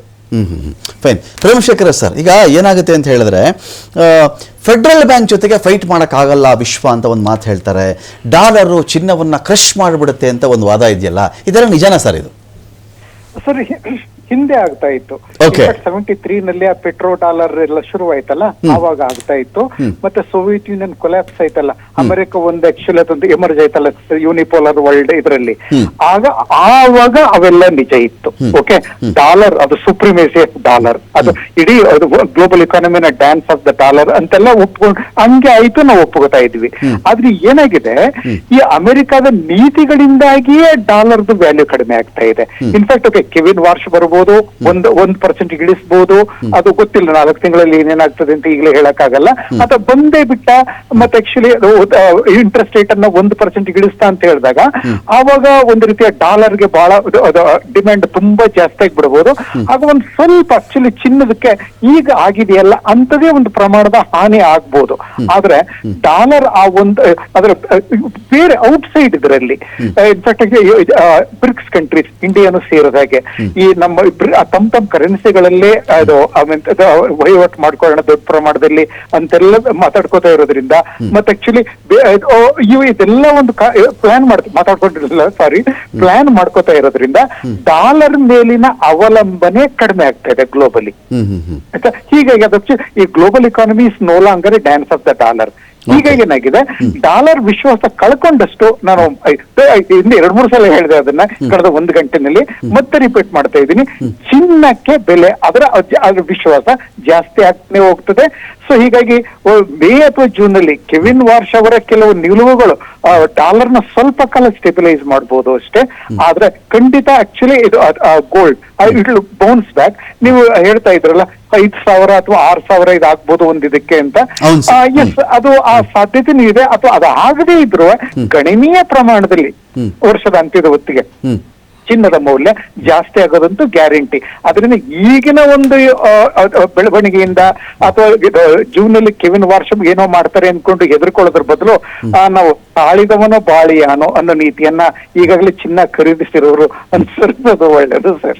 ಓಕೆ, ನಾಗರಾಜ್ ಆಚಾರ್ಯ ಒಂದು ಕ್ವಶನ್ ಇರುತ್ತೆ. ನಾಗರಾಜ್ ಆಚಾರ್ಯ ಅವರೇ, ಈಗ ಯಾವುದೇ ಒಂದು ವಿಚಾರ ಆಗಲಿ, ಆಯ್ತಪ್ಪ ಕೆವಿನ್ ವಾರ್ಷ್ ಬಂದ್ಬಿಟ್ಟಿದ್ದಾರೆ, ಡಾಲರ್ನ ಸ್ಟ್ರಾಂಗ್ ಮಾಡಿಬಿಡ್ತಾರೆ, ಬಡ್ಡಿ ದರ ಜಾಸ್ತಿ ಸಿಗುವಂಗೆ ಮಾಡಿಬಿಡ್ತಾರೆ, ಚಿನ್ನಕ್ಕಿಂತ ಜನಗಳಿಗೆ ಡಾಲರ್ ಬಗ್ಗೆನೇ ವ್ಯಾಮೋಹ ಹುಟ್ಟುವಂತೆ ಮಾಡ್ತಾರೆ ಅಂತ ಒಂದು ಥಿಯರಿ ಬಂದಿದೆ ನೇಮಕ ಮಾಡಿದಾಗ. ಈ ಮನುಷ್ಯನ ಪಬ್ಲಿಕ್ ಮೆಮರೀಸ್ ಶಾರ್ಟ್ ಅಂತ ಕರೀತಾರೆ. ಜನಗಳ ನೆನಪಿನ ಶಕ್ತಿ ಬಹಳ ಕಡಿಮೆ ಅಂತ ಹೇಳಿ, ಆಯಿತು ನೇಮಕ ಆಗಿದ್ದಾಯಿತು, 1 ದಿನ ಆಯಿತು, 2 ದಿನ ಆಯಿತು, ಒಂದಷ್ಟು ಕರೆಕ್ಷನ್ಸನ್ನು ನಾವು ನೋಡ್ತಾ ಇದ್ದೀವಿ. ಮತ್ತೆ ಚಿನ್ನ ಮತ್ತು ಬೆಳ್ಳಿ 2 ವಿಚಾರದಲ್ಲೂ ಕರೆಕ್ಷನ್ ನಾವು ಅಬ್ಸರ್ವ್ ಮಾಡಿದ್ದೀವಿ. ಇದನ್ನು ತೀರಾ 50,000 ಬಿತ್ತು ಹೋಗಿ ಮತ್ತೆ ಸ್ವಲ್ಪ 50,000 ಬೌನ್ಸ್ ಆಗಿದ್ದು ನೋಡ್ತಾ ಇದ್ದೀವಿ ನಾವು. ಸೊ ಹೀಗಿದ್ದಾಗ ಈ ಮೆಮೊರಿ ಎಷ್ಟು ದಿನಗಳ ಕಾಲ ಜನಗಳಿಗಿರುತ್ತೆ? Point number 1. ಪಾಯಿಂಟ್ ನಂಬರ್ 2, 1980 ಮತ್ತು 2011 ಈ ಎರಡೂ ಟೈಮಲ್ಲಿಯೂ ಕೂಡ ಬೆಳ್ಳಿ ಒಂದು ರೀತಿಯಲ್ಲಿ ಕ್ರ್ಯಾಶ್ ಆಗಿತ್ತು. ಬೆಳ್ಳಿ ಗಣನೀಯವಾಗಿ ಬಿದ್ದುಬಿಟ್ಟಿತ್ತವತ್ತು ಅಂತ ಹೇಳಿ. ಸೊ ಹಾಗಾಗಿ ಅಂದರೆ ದೊಡ್ಡ ಮಟ್ಟದಲ್ಲಿ ಒಂದು ಬೆಳ್ಳಿ ಡ್ರಾಪ್ ಆಗಿತ್ತು ಅಂತ. ಇತ್ತೀಚೆಗೆ ಕೆಲವೇ ದಿನಗಳಲ್ಲಿ 100% ರೈಸ್ ಆಗಿದ್ದಂಥ ಬೆಳ್ಳಿ, ಈ ಕಥೆ 2011 ಆದ ಮೇಲೆ 2026ರಲ್ಲಿ ಈ ಥರದ ದೊಡ್ಡ ಕ್ರ್ಯಾಶ್ಗಳಿಗೆ ಅವಕಾಶ ಇಲ್ಲದೆ ಚಿನ್ನಕ್ಕೆ, ಈಗ ನಾವೆಲ್ಲ ಮೊದಲು ಪೆಟ್ರೋಲ್ಗೂ ಡೀಸೆಲ್ಗೂ ಹೆಚ್ಚು ಕಡಿಮೆ ಒಂದು 30 ರೂಪಾಯಿ ಡಿಫ್ರೆನ್ಸ್ ಇರ್ತಾ ಇತ್ತು ನಾಗರಾಜ್ ಆಚಾರ್ಯ ಅವರೇ. 30 ರೂಪಾಯಿ ಡಿಫ್ರೆನ್ಸು ಪೆಟ್ರೋಲ್ಗೂ ಡೀಸೆಲ್ಗೂ. ಈಗೆಲ್ಲ ಹೆಚ್ಚು ಕಡಿಮೆ ಒಂದು 7-8 ರೂಪಾಯಿ 10 ರೂಪಾಯಿಗೆ ಬಂದ್ಬಿಟ್ಟಿದೆ ಅದು. ಆ ಒಂದು ಡಿಫ್ರೆನ್ಸು ದೊಡ್ಡ ಮಟ್ಟದ ಡಿಫ್ರೆನ್ಸ್ ಇಲ್ಲ. ಬೆಳ್ಳಿಗೂ ಇಂಥ ಒಂದು ಕಾಲ ಬರುತ್ತಾ ಅಂತ? ಬಹುಶಃ ಇದೊಂದು ಊಹೆ ನಿಜವಾಗ್ಲಿಕ್ಕೆ ಸಾಧ್ಯತೆ ಇದೆ. ಯಾಕಂದ್ರೆ ಬೆಳ್ಳಿಗೆ ಇಂಡಸ್ಟ್ರಿಯಲ್ ರಿಕ್ವೈರ್ಮೆಂಟ್ ಏನಿದೆ, ಒಂದು ಕಡೆಯಿಂದ ಅದು ಹೋಗ್ತಾ ಇರೋ ಸ್ಪೀಡ್ ನೋಡಿದ್ರೆ of course there is a temporary fall down ಆಗಿದ್ರು ಕೂಡ ಲಾಂಗ್ ರನ್ ನಲ್ಲಿ ಏನಾಗುತ್ತೆ ಅಂದ್ರೆ there is always a supply and demand factor ಅನ್ನೋದು ಎಲ್ಲ ರೇಟ್ ಗಳಿಗೂ ಕೂಡ, ಎಲ್ಲ ಇನ್ಕ್ರಿಮೆಂಟ್ ಗಳಿಗೂ ಕೂಡ ಕಾರಣ ಆಗುತ್ತೆ. ಆ ನಿಟ್ಟಿನಲ್ಲಿ the speed between the gold rate ನಲ್ಲಿ ಆಗುವಂತ ಇನ್ಕ್ರೀಸ್ ಅಥವಾ ಬೆಳ್ಳಿ ರೇಟದಲ್ಲಿ ಆಗುವಂತ ಇನ್ಕ್ರೀಸ್ ಏನಿದೆ, ಬೆಳ್ಳಿ ರೇಟ್ ನಲ್ಲಿ ಬಹುಶಃ ಬಹಳ ವೇಗದ ಇನ್ಕ್ರೀಸ್ ಆಗುವಂತ ಎಲ್ಲ ಸಾಧ್ಯತೆಗಳು ಕೂಡ ಈ ನಿಟ್ಟಿನಲ್ಲಿ ಕಾಣಿಸ್ತಾ ಇದೆ. ಮುಖ್ಯವಾಗಿ ನಮ್ಗೆ ಇಂಡಸ್ಟ್ರಿಯಲ್ ರಿಕ್ವೈರ್ಮೆಂಟ್ ಏನ್ ಕಾಣಿಸ್ತಾ ಇದೆ ಇವತ್ತು, ಬಹುಶಃ ಅದು ನೆಕ್ಸ್ಟ್ ಲೆವೆಲ್ ಹೋದಾಗ ಸೆಮಿಕಂಡಕ್ಟರ್ ವಿಚಾರಗಳಲ್ಲಾಗ್ಲಿ ಅಥವಾ ಚಿಪ್ಗಳಲ್ಲಾಗ್ಲಿ ಎಲ್ಲ ವಿಚಾರಗಳಲ್ಲೂ ಕೂಡ ನೋಡಿದಾಗ, ಸೊ ಮುಂದಿನ ದಿನಗಳಲ್ಲಿ ಬೆಳ್ಳಿಯಲ್ಲಿ ಇರುವಂತಹ ರೇಟ್ಸ್ ಏನಿದೆ ಅದು ಚಿನ್ನದ ರೇಷಿಯೋಗಿಂತ ಜಾಸ್ತಿ ಆಗುತ್ತೆ. ನಮ್ಗೆಲ್ರಿಗೂ ಗೊತ್ತಿದೆ, ಬಹುಶಃ ಹಿಂದೆ 1 ಗ್ರಾಮ್ ಚಿನ್ನಕ್ಕೆ ಕೊಂಡುಕೊಳ್ಳುವಂತ ಬೆಳ್ಳಿಯ ಮೌಲ್ಯದಲ್ಲಿ ಬಹುಶಃ ಕ್ವಾಂಟಿಟಿ ಏನಿದೆ ಇವತ್ತು ಆ ಒಂದು ಕ್ವಾಂಟಿಟಿ ಕಡಿಮೆ ಆಗಿದೆ. ಅಂದ್ರೆ ಬೆಳ್ಳಿಯ ರೇಟ್ ಏನಿದೆ, ಆ ವೇಗ ಏನಿದೆ, ಅದು ಬಹಳ ಸ್ಪೀಡ್ ಆಗಿ ಹೋಗುವಂತ ಎಲ್ಲ ಸಾಧ್ಯತೆಗಳು ಕೂಡ ಮುಂದಿನ ದಿನದಲ್ಲಿ ಕಾಣ್ಲಿಕ್ಕಿದ್ದೇವೆ ನಾವು. ಫೈನ್. ನಾಗರಾಜ್ ಆಚಾರ್ಯ ಅವರೇ, ಇನ್ನೊಂದೇನು ಕ್ವಶನ್ ಬರುತ್ತೆ ಅಂತ ಹೇಳಿದ್ರೆ, ನೋಡಿ ನಾವು ಭಾರತ ಅಂತ ಬಂದಾಗ ಭಾರತಕ್ಕೆ $5 ಟ್ರಿಲಿಯನ್ ಆರ್ಥಿಕತೆಯ ಗುರಿ ಇದೆ ಅಂತ ಮಾತಾಡ್ತೀವಿ ನಾವು. ಈಗ ನಾವು ಅರೌಂಡ್ $3.25 ಟ್ರಿಲಿಯನ್ ಇಂದ $4.5 ಟ್ರಿಲಿಯನ್ ಒಳಗೆ ನಮ್ಮ ಒಂದು ಆರ್ಥಿಕತೆಯನ್ನು ಫಿಕ್ಸ್ ಮಾಡ್ಕೊಳ್ತಾ ಇದ್ದೀವಿ. 5 ದಾಟಬಹುದು ಅಂತ ಹೇಳ್ತಾ ಇದ್ದಾರೆ. ಇರಲಿ, ಬಟ್ ಅಮೆರಿಕದ ವಿಷಯ ಏನಾಗಿದೆ ಅಂತ ಹೇಳಿದ್ರೆ, ಅವರು $38 ಟ್ರಿಲಿಯನ್ ಮೊತ್ತದ ಸಾಲ ಇಟ್ಕೊಂಡಿದ್ದಾರೆ ಅಮೆರಿಕ ಅಂತ ಹೇಳಿ. ಫೆಡ್ ಬ್ಯಾಂಕ್ಗೆ ನೀವು ಯಾರನ್ನೇ ಚೇರ್ಮನ್ ತಂದು ಕೂರಿಸಿ, ಯಾರನ್ನೇ ಪ್ರೆಸಿಡೆಂಟ್ ಮಾಡಿಬಿಡಿ, ಈ ಇಶ್ಯೂನ ಫಿಕ್ಸ್ ಮಾಡಲಾರ, ಆ ಸುಲಭಕ್ಕೆ ಇದಕ್ಕೆ ಪರಿಹಾರ ಕಂಡು ಹಿಡಿಯಲಾರ ಅಂತ. ಹಣದುಬ್ಬರ ಆ ಕಡೆ ಈ ಕಡೆ ಏನೇ ಮಾಡಿದ್ರು ಕೂಡ ಮತ್ತೆ ಇದು ಚಿನ್ನ ಬೆಳ್ಳಿ ಕಡೆಗೆ ಬಂದೇ ಬರುತ್ತೆ ಅಂತ ಕೆಲವರು ಪ್ರಿಡಿಕ್ಷನ್. ನಿಮ್ಮ ಒಪಿನಿಯನ್ ಏನಿದ್ರ ಬಗ್ಗೆ ಅಂತ? ಹೌದು, ಭಾರತ 4ನೇ ಅತಿ ದೊಡ್ಡ ಇಕಾನಮಿ ಅಲ್ಲದೇನೆ ಬಹುಶಃ ಒಂದು ಫ್ಯೂಚರಿಸ್ಟಿಕ್ ಗ್ರೋತ್ ಇರುವಂತ ಒಂದು ದೇಶ. ಯಾಕಂದ್ರೆ ಎಲ್ಲ ದೇಶಗಳು ಕೂಡ ಬಹಳ ಕುಲಂಕುಷವಾಗಿ ನೋಡ್ತಾ ಇರುವಂತ ದೇಶ ಭಾರತ. ಸೊ ಆ ನಿಟ್ಟಿನಲ್ಲಿ ನಮ್ಮ ಇಂಟರ್ನಲ್ ಸ್ಟ್ರೆಂತ್ ಏನಿದೆ, ನಮ್ಮ ಯೂತ್ ಪವರ್ ಏನಿದೆ, ನಮ್ಮ ಟೆಕ್ನಾಲಜಿ ಇವಾಗ ಬೆಳೀತಾ ಇರುವಂತ ಒಂದು ಸ್ಪೀಡ್ ಏನಿದೆ, ಬಹುಶಃ ಆ ನಿಟ್ಟಿನಲ್ಲಿ ಮುಂದಿನ ದಿನಗಳಲ್ಲಿ ಒಂದು ದೊಡ್ಡ ಹೆಜ್ಜೆಯನ್ನು ಇಡ್ಲಿಕ್ಕೆ ಎಲ್ಲ ಸಾಧ್ಯತೆಗಳು ಕೂಡ ಇದೆ. ಯಾಕಂದ್ರೆ ಪ್ರೈವೇಟ್ ಸೆಕ್ಟರ್ ಗಳಾಗ್ಲಿ ಎಲ್ಲ ವಿಭಾಗಗಳಲ್ಲೂ ಕೂಡ ಭಾರತ ಸನ್ನದ್ಧವಾಗಿರುವಂತದ್ದು ಬಹುಶಃ ಒಂದು ಉತ್ತಮವಾದ ಒಂದು ಹಂತವನ್ನ ದಾಟ್ಲಿಕ್ಕಿದೆ ಅನ್ನುವಂಥದ್ದು ನಮ್ಮ ಒಂದು ದೊಡ್ಡ ಎಕ್ಸ್ಪೆಕ್ಟೇಷನ್ ಕೂಡ ಆಗಿದೆ. ಓಕೆ, ನಾಗರಾಜ್ ಅವರು ನಿಮ್ಮನ್ನು ಕೇಳ್ತೀನಿ. ಈಗ ವರ್ಲ್ಡ್ ವಾರ್ ಆಗಿಬಿಡುತ್ತೆ, ಏನೋ ಯುದ್ಧ ಬಂದ್ಬಿಡುತ್ತೆ, 3ನೇ ವಿಶ್ವ ಮಹಾಯುದ್ಧ ಬಂದ್ಬಿಡುತ್ತೆ, ಇವ್ರು ಯಾಕೋ ಇರಾನ್ ಕಂಡ್ರಾಗಲ್ಲ, ಇರಾನ್ಗೆ ಅವ್ರು ಕಂಡ್ರಾಗಲ್ಲ, ಕೈಯೇ ಕತ್ತರಿಸ್ಬಿಡ್ತೀನಿ ಅಂತ ಇರಾನ್ ಅವರು ಮಾತಾಡ್ತಾರೆ. ಇದೆಲ್ಲ ಈ ಫಿಯರ್ ಇದೆಯಲ್ಲ, ಈ ದೊಡ್ಡ ಮೋಡ ಕವಿದು ಬಿಟ್ಟಿತ್ತಲ್ಲ, ಕಾರ್ ಮೋಡ, ಬರ್ತಾ ಬರ್ತಾ ಬರ್ತಾ ಬರ್ತಾ ಅದು ಸರಿತಾ ಬರ್ತಾ ಇದೆ. ಅದು ಆ ಥರದ ಯುದ್ಧಗಳಾಗಲ್ಲ. ಯಾವುದೋ 2 ದೇಶಗಳ ಯುದ್ಧ ಆಗೋಕ್ಕೂ ಅಮೆರಿಕ ಎಂಟ್ರಿ ಆಗೋದಕ್ಕೂ ನೊಬೆಲ್ ಪ್ರಶಸ್ತಿ ನನಗೆ ಕೊಡಿ ಅಂತ ಕೇಳೋಕ್ಕೂ ಬಹಳ ವ್ಯತ್ಯಾಸಗಳಿದೆ ಅಂಥೇಳಿ. ಇದರ ಮಧ್ಯದಲ್ಲಿ ಆ ಥರದ್ದೇನು ಫಿಯರ್ ಇಲ್ಲದೆ ಇದ್ದಾಗ ಗೋಲ್ಡ್ ಒಂದು ಔನ್ಸ್ಗೆ ಚೆಕ್ ಮಾಡ್ಕೊಂಬಿಟ್ಟು $5,000 ಅದು ಕ್ರಾಸ್ ಮಾಡಲ್ಲ ಅಂತ ಕೂಡ ಕೆಲವರು ಹೇಳ್ತಾರೆ. ಇಲ್ಲ, ನಮ್ಮ ನಾಗರಾಜ್ ಆಚಾರ್ಯ ಹೇಳ್ದಂಗೆ ಈಗ ಡಿಮಾಂಡ್ ಎಕಾನಮಿ ನೋಡಿದ್ರೆ ಪ್ರತಿಯೊಬ್ಬರು ಸೆಕ್ಯೂರಿಟಿ ಬಗ್ಗೆ ಯೋಚನೆ ಮಾಡ್ತಾರೆ. ಹಣ ಸೇಫ್ಟಿ ಇರಲಿ, ನಾಳೆ ಏನಾದರೂ ನಮ್ಮ ಹತ್ರ ದುಡ್ಡು ಇರಲಿ ಅಂತ ಈ ವಿಷಯ ಬಂದರೆ it can be a domestic customer or corporate sector.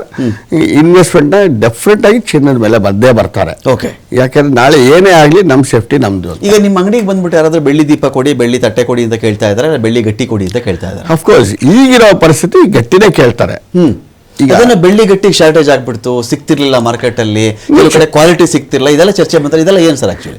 ನಿಜ. ಯಾಕೆಂದ್ರೆ ಓವರ್ ನೈಟ್ ನಿಮ್ಗೆ ಡಿಮಾಂಡ್ ಬಂದ್ರೆ ನಾವು ಪ್ರೊಕ್ಯೂರ್ ಮಾಡೋದು ದಿನಕ್ಕೆ 1 ಟನ್ ಆದ್ರೆ ಅದು 50 ಟನ್ ಡಿಮಾಂಡ್ ಬಂದಾಗ ಎಲ್ಲಿ ಕೊಡ್ತೀವಿ? ಸಪ್ಲೈ ಫಿಸಿಕಲ್ ಸಪ್ಲೈ ಎಫೆಕ್ಟ್ ಆಗ್ತದೆ. ಯಾಕಂದ್ರೆ ಅದು ಟ್ರಾನ್ಸ್ಪೋರ್ಟೇಷನ್ ಇರ್ಬೋದು, ಬ್ಯಾಂಕಿಂದ ಡ್ರಾ ಆಗ್ಬೋದು, ಪಬ್ಲಿಕ್ ಹಾಲಿಡೇಸ್ ಆಗ್ಬೋದು, ಇವೆಲ್ಲ ಇಂಪ್ಯಾಕ್ಟ್ ಬರ್ತದೆ.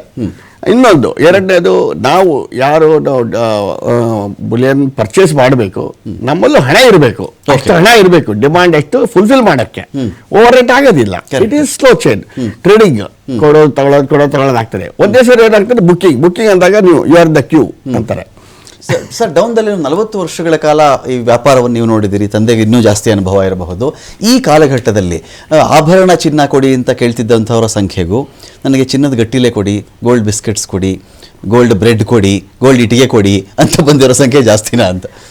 ಅಂದರೆ ಈಗ ಬರ್ತಾ ಇರೋರು ಆಸ್ ಎನ್ ಇನ್ವೆಸ್ಟರ್ ಬರ್ತಾ ಇದ್ದಾರೆ. ಜ್ಯುವೆಲ್ಲರಿ ತಗೋಬೇಕು, ಹಾಬಿ ತಗೋಬೇಕು, ಸೇವಿಂಗ್ಸ್ ಇಂದ ತಗೋಬೇಕು ಅಂತಲ್ಲ. ಈಗ ಗಟ್ಟಿ ಯಾರು ಕೇಳ್ತಾ ಇದ್ರೆ ಅದು ಸೇವಿಂಗ್ಸ್ ಇಂದ ತಗೊಂಡಿರೋ ದುಡ್ಡಲ್ಲ. Okay, temporary. ಓಕೆ, ಏನಂದ್ರೆ ಜಾಸ್ತಿ ಆದಾಗ ಮಾಡ್ಬಿಡ್ತಾರೆ. ಎಸ್ ಅದೇ ಸಿಂಪಲ್ ಆಗಿ ಹೇಳಿದ್ರೆ ಶಾರ್ಟ್ ಟರ್ಮ್ಗೋಸ್ಕರ ಮಾಡ್ತಾ ಇರೋದು. Okay. ಈ ಶಾರ್ಟ್ ಟರ್ಮ್ ಏನಕ್ಕೆ ಆಗ್ತದೆ, ಈ ಒಂದು ವರ್ಷದಲ್ಲಿ 12 ತಿಂಗಳಲ್ಲಿ ಹೋಗ್ತಾ ಮೇಲಕ್ಕೆ ಹೋಗ್ತಾ ಇದ್ದ ಕಾರಣದಿಂದ ಎಲ್ಲರ ಜೊತೆ ನಾವು ಸೇರ್ಕೊಳ್ಳೋಣ ಅನ್ನೋದು ಒಂದು ಬಂತು. Okay. ಅಫ್ಕೋರ್ಸ್ ಅದನ್ನ ಕೆಲವರಿಗೆ ಒಳ್ಳೇದು ಆಗಿದೆ, ಕೆಲವರಿಗೆ ಆಗಿಲ್ಲ. Okay. ಅದು ಡೆಫಿನೆಟ್ಲಿ ಅವರವರ ಟೈಮ್ ಯಾವತ್ತು ಎಂಟ್ರಿ ಆಗ್ತಾರೆ, ಯಾವತ್ತು ಎಕ್ಸಾಮ್, ಅದು ಟ್ರೇಡಿಂಗ್ ಆಗೋಯ್ತು. ಫೈನ್. ಪ್ರೇಮಶೇಖರ ಸರ್, ಈಗ ಈ ಚಿನ್ನ ಮತ್ತು ಬೆಳ್ಳಿ ಎರಡು ಸಬ್ಜೆಕ್ಟ್ ನಾವು ಕನ್ಸಿಡರ್ ಮಾಡಿಕೊಂಡಾಗ, ಪ್ರೆಸೆಂಟ್ ಜಿಯೋ ಪೊಲಿಟಿಕಲ್ ಇಶ್ಯೂಸನ್ನು ನಾವು ಒಂದು ಕಡೆ ಕಂಪೇರ್ ಮಾಡಿಕೊಂಡಾಗ ಅಪ್ಪರ್ ಹ್ಯಾಂಡ್ ಯಾವ ಕಂಟ್ರಿಗೆ ಜಾಸ್ತಿ ಇದೆ ಸರ್? ಸಾರಿ, ಅದು ಪ್ರೆಸೆಂಟ್ ಇದರಲ್ಲಿ ಏನಾಗಿದೆ, ಚೈನಾಗೆ ಅಂತ ಹೇಳ್ಬೋದು. ಯಾಕಂದ್ರೆ ಚೈನಾದಲ್ಲಿ ನಾನು ಬೆಳ್ಳಿ ಬಗ್ಗೆ ಫಸ್ಟ್ ಅದ್ರ ಬಗ್ಗೆ ಮಾತ್ರ ಮಾತಾಡ್ತೇನೆ. ಚೈನಾದಲ್ಲಿ ಬೆಳ್ಳಿಯ ಅದಿರು ಜಾಸ್ತಿ ಇದೆ. ಜೊತೆಯಲ್ಲಿ ಅರ್ಜೆಂಟೈನಾ, ಬೊಲಿವಿಯಾ, ಚಿಲಿ, ಪೆರು, ಇಲ್ಲ ಮುಖ್ಯವಾಗಿ ಲ್ಯಾಟಿನ್ ಅಮೆರಿಕನ್ ಕಂಟ್ರೀಸ್ ಇರುವಂತ ಎಲ್ಲಾ ಒಂದು ಬೆಳ್ಳಿಯ ಅದಿರುಗಳನ್ನ ಚೈನಾ ಈಗಾಗಲೇ ಅದ್ರ ಮೇಲೆ ತನ್ನ ಹಿಡಿತವನ್ನ ಸ್ಥಾಪಿಸ್ಕೊಂಡು ಬಿಟ್ಟಿದೆ. ಹೀಗಾಗಿ ಅಂದ್ರೆ ಆ ದೇಶಗಳ ಮೇಲಿನ ಅದಿರಿನ ಮೇಲೆ ಚೈನಾದ ಹಕ್ಕನ್ನ ಅಥವಾ ಅದರ ಅಧಿಕಾರವನ್ನ ಯಾರಾದ್ರೂ ಅಮೆರಿಕಾಗಳು ಇನ್ಯಾವುದೇ ದೇಶಗಳು ತೆಗೆಯೋವರೆಗೂ ಸಹ ಚೈನಾದ್ದೇ ಅದೊಂದು ಇದು ಎಂತದ್ದು. ಎಲ್ಲರೂ ಹಾಗೆ ಸರ್, ಅವರು ಸಾಲ ಕೊಟ್ಬಿಡ್ತಾರೆ, ಸಾಲ ಕೊಟ್ಬಿಟ್ಟು ದೇಶದಲ್ಲಿ ಅದು ಕೊಡು ಇದು ಕೊಡು ಅಂತ ಆಮೇಲೆ ಚೌಕಾಶಿ ಮಾಡ್ಕೊಂಡು ಕೂತ್ಕೋತಾರೆ ಸರ್. ಅವರು ಶ್ರೀಲಂಕಾಗೂ ಹಂಗೆ ಮಾಡಿದ್ದವರು. ಆದ್ರೆ ಅದು ಇನ್ಫ್ಯಾಕ್ಟ್ ಪಾಕಿಸ್ತಾನದಲ್ಲಿ ಆಗ್ತಲ್ಲ, ಈಗ ಅಲ್ಲಿ ತುಂಬಾ ಇನ್ವೆಸ್ಟ್ ಮಾಡಿದ್ರು, ಈಗ ಎಲ್ಲಾನು ಎತ್ಕೊಂಡು ಹೋಗ್ತಾ ಇದ್ದಾರೆ. ನಿನ್ನೆ ದಿನ ಅಲ್ಲಿ ಬಲೂಚಿ ದಿಯಲ್ಲಿ ಎಲ್ಲ ಕಡೆ ದಾಂಧಲೆ ಮಾಡಿದಾಗ ಗ್ವಾಡಾರ್ನಲ್ಲಿ ಕೆಲಸ ಮಾಡೋದನ್ನು ಚೈನಾ ನಿಲ್ಲಿಸ್ಬಿಡ್ತು. ಆಯ್ತಾ, ಅದು ಇನ್ಫ್ಯಾಕ್ಟ್ ನಾವು ಒಂದು ವರ್ಷದ ಹಿಂದೆ ನಾವು ಅದನ್ನು ನಿರೀಕ್ಷೆ ಮಾಡೇ ಇರ್ಲಿಲ್ಲ. ಇಂಥದೇ ಬೆಳವಣಿಗೆ ಅರ್ಜೆಂಟೈನಾ, ಬೊಲಿವಿಯಾ, ಮೆಕ್ಸಿಕೋದಲ್ಲಿ ಆದ್ರೆ ಆಗ ಚೈನಾದ ಒಂದು ಇದು ಹೆಚ್ಚುಗಾರಿಕೆ, ವಾಟ್ ಯು ಸೇ, ಅದನ್ನೇನ್ ಹೇಳೋದು, ಅದರ ಒಂದು ಇದು ದಬ್ದಬ ಅಂತೀವಲ್ಲ ಹಿಂದಿನಲ್ಲಿ, ಅದು ಕಡಿಮೆ ಆಗ್ಬೋದು. ಇಲ್ಲಾಂದ್ರೆ ಚೈನಾದ್ದೇ ದೊಡ್ಡದಾಗಿದೆ. ನಾವು ಚಿನ್ನದ ಬಗ್ಗೆ ಬಂದಾಗ ನಾವು ಬೇರೆ ರೀತಿ ಘೋಷಣೆ ಮಾಡಬೇಕು. ಇನ್ಫ್ಯಾಕ್ಟ್ 80ರ ದಶಕದಲ್ಲಿ ಬಂದಂತ ಒಂದು ಮಾಹಿತಿಯ ಪ್ರಕಾರ ಆಗಿನ ಸೋವಿಯತ್ ಯೂನಿಯನ್ ನಲ್ಲಿ ಇದ್ದಂತ ಚಿನ್ನ ಪ್ರಪಂಚದ ಯಾವ ದೇಶದಲ್ಲೂ ಇರಲಿಲ್ಲ. ಇನ್ಫ್ಯಾಕ್ಟ್ ಇದು ಎಂತದ್ದು, ಸೌತ್ ಆಫ್ರಿಕಾ ಬಹಳ ದೊಡ್ಡ gold producing country, Kimberley, Witwatersrand, ಅಲ್ಲೆಲ್ಲ ಬಹಳ ದೊಡ್ಡ ಗಣಿಗಳು ಅಂತ ಹೇಳ್ತಾ ಇದ್ರು. ಆದ್ರೆ ಸೋವಿಯತ್ ಯೂನಿಯನ್ ಕಮ್ಯುನಿಸ್ಟ್ ವ್ಯವಸ್ಥೆ ಗುಟ್ಟಾಗಿಟ್ಟಿದ್ದ ಮಾಹಿತಿ ಹೊರಗೆ ಬಂದ ಪ್ರಕಾರ ರಷ್ಯಾದಲ್ಲಿ ಇದ್ದಷ್ಟು ಚಿನ್ನದ ಅದಿರು ಅವ್ರು ಎಕ್ಸ್ಟ್ರಾಕ್ಟ್ ಮಾಡಿ ಇಟ್ಕೊಂಡಿದ್ದಷ್ಟು ಎಲ್ಲೂ ಇರ್ಲಿಲ್ಲ, ಈಗಲೂ ಇಲ್ಲ ಅಂತ ನಾನು ಹೇಳ್ಬೋದು. ಯಾಕಂದ್ರೆ ಆ ಚಿನ್ನದಲ್ಲಿ ಏನಾಯ್ತು ಅಂತ ನಮ್ಗೆ ಯಾರಿಗೂ ಗೊತ್ತಿಲ್ಲ, ಆಯ್ತಾ. ಹೀಗಾಗಿ ಏನಾಗಿದೆ, ಚಿನ್ನದ ವಿಷಯದಲ್ಲಿ ಮಾತ್ರ ಇನ್ಫ್ಯಾಕ್ಟ್ ಅತಿ 8,000 ಟನ್ ಚಿನ್ನವನ್ನು ಇಟ್ಕೊಂಡಿರುವ ಅಮೆರಿಕ, ಮತ್ತೆ ಆಕ್ಚುಲಿ ಕೆಲವು ಯುರೋಪಿಯನ್ ದೇಶಗಳು, ಮತ್ತೆ ರಷ್ಯಾದ ನಮಗೆ ಇನ್ನೂ ಗೊತ್ತಿಲ್ಲ ಎಷ್ಟಿದೆ ಅಂತ. 8,000ಕ್ಕಿಂತ ಜಾಸ್ತಿ ಖಂಡಿತ ಇದ್ದೇ ಇರ್ತದೆ ಅದು. ಯಾಕಂದ್ರೆ 80s ಅಲ್ಲಿ ಬಂದ ಸುದ್ದಿ ಅದೇನೋ ಸುಮ್ಮನೆ ಒಂದು ಎಂತದ್ದು, ಐ ಮೀನ್ ಸುಳ್ಳು ಗಾಳಿ ಸುದ್ದಿ ಅಲ್ಲ, ನಿಜವಾದ ಸುದ್ದಿ ಅದು. ಹೀಗಾಗಿ ಏನಾಗಿದೆ, ರಷ್ಯಾ, ಅಮೆರಿಕ, ಒಂದು ಹಂತಕ್ಕೆ ಚೈನಾ ಸಹ 3,000 ಟನ್ ಇದೆ ಅವರಲ್ಲಿ. ಸೊ ಅವುಗಳ ಒಂದು ಐ ಮೀನ್ ಹಿಡಿತ ಚಿನ್ನ, ಗ್ಲೋಬಲ್ ಗೋಲ್ಡ್ ಇದ್ರ ಮೇಲೆ ಕಂಟಿನ್ಯೂ ಆಗ್ತದೆ ಸರ್ ಇನ್ನು ಸ್ವಲ್ಪ ಕಾಲ. ಫೈನ್. ಥ್ಯಾಂಕ್ ಯು ಪ್ರೇಮಶೇಖರ ಸರ್, ಸಾಕಷ್ಟು ವಿಷಯಗಳ ಬಗ್ಗೆ ಮಾತಾಡಿದ್ರಿ. ಥ್ಯಾಂಕ್ ಯು ನಾಗರಾಜ್ ಆಚಾರ್ಯ ಅವರೇ. ಥ್ಯಾಂಕ್ ಯು ನಾಗರಾಜ್ ಅವರೇ. ವೆಯ್ಟ್ ಮಾಡೋಣ, ಚಿನ್ನ ಒಂದು ಈ ವರ್ಷಾಂತ್ಯಕ್ಕೆ ಅದೇನು ಕಳ್ಕೊಂಡಿದ್ದೀನಿ ಅದಕ್ಕಿಂತ ಹೆಚ್ಚಾಗಿ ಏರಿದ್ರಲ್ಲೇನು ಕಡಿಮೆ ಆಗಿತ್ತೋ ಮತ್ತೆ ಅಲ್ಲಿಗೆ ಬಂದು ನಿಂತ್ಕೊಳ್ಳುತ್ತೆ ಅಂತ ಕೆಲವರ ಪ್ರಿಡಿಕ್ಷನ್ ಇದೆ. ವಾರ್ ಏನಾದರೂ ಆಗದೇ ಇದ್ದರೆ ಚಿನ್ನ ತೀರಾ ಮೋಸ ಮಾಡಲಾರದು. ಸ್ವಲ್ಪ ಆ ಕಡೆ ಈ ಕಡೆ ಇದ್ದು ಆಮೇಲೆ ಅದು ಏರುತ್ತದು, ಯಾವತ್ತಿದ್ರೂ ಏರುವಂಥದ್ದೇ. ಇನ್ನು ಕೆಲವರು ಪ್ರೆಡಿಕ್ಟ್ ಮಾಡ್ತಾ ಇದ್ದಾರೆ 2036ರ ವೇಳೆಗೆ ಚಿನ್ನ ಗ್ರಾಮ್ ಒಂದಕ್ಕೆ 50,000 ರೂಪಾಯಿ ಕೂಡ ಆಗಬಹುದು ಅಂತೇಳಿ. ಇನ್ನು 10 ವರ್ಷಗಳು ಡೌನ್ ದ ಲೈನ್ 10 ವರ್ಷಗಳು ಕೂಡ ಆಗಬಹುದು ಅಂತೇಳಿ. ಬಟ್ ಬೆಳ್ಳಿಯ ಬಗ್ಗೆ ನಾವು ಚಿನ್ನದ ಹತ್ತಿರಕ್ಕೆ ಬೆಳ್ಳಿ ಇವತ್ತಲ್ಲ ನಾಳೆ ಬಂದರೂ ಕೂಡ ಆಶ್ಚರ್ಯ ಇಲ್ಲ ಅಂತ ಹೇಳ್ತಾ ಡಿಬೇಟ್ ಮುಗಿಸ್ತಾ ಇದ್ದೀನಿ. ನಮಸ್ಕಾರ.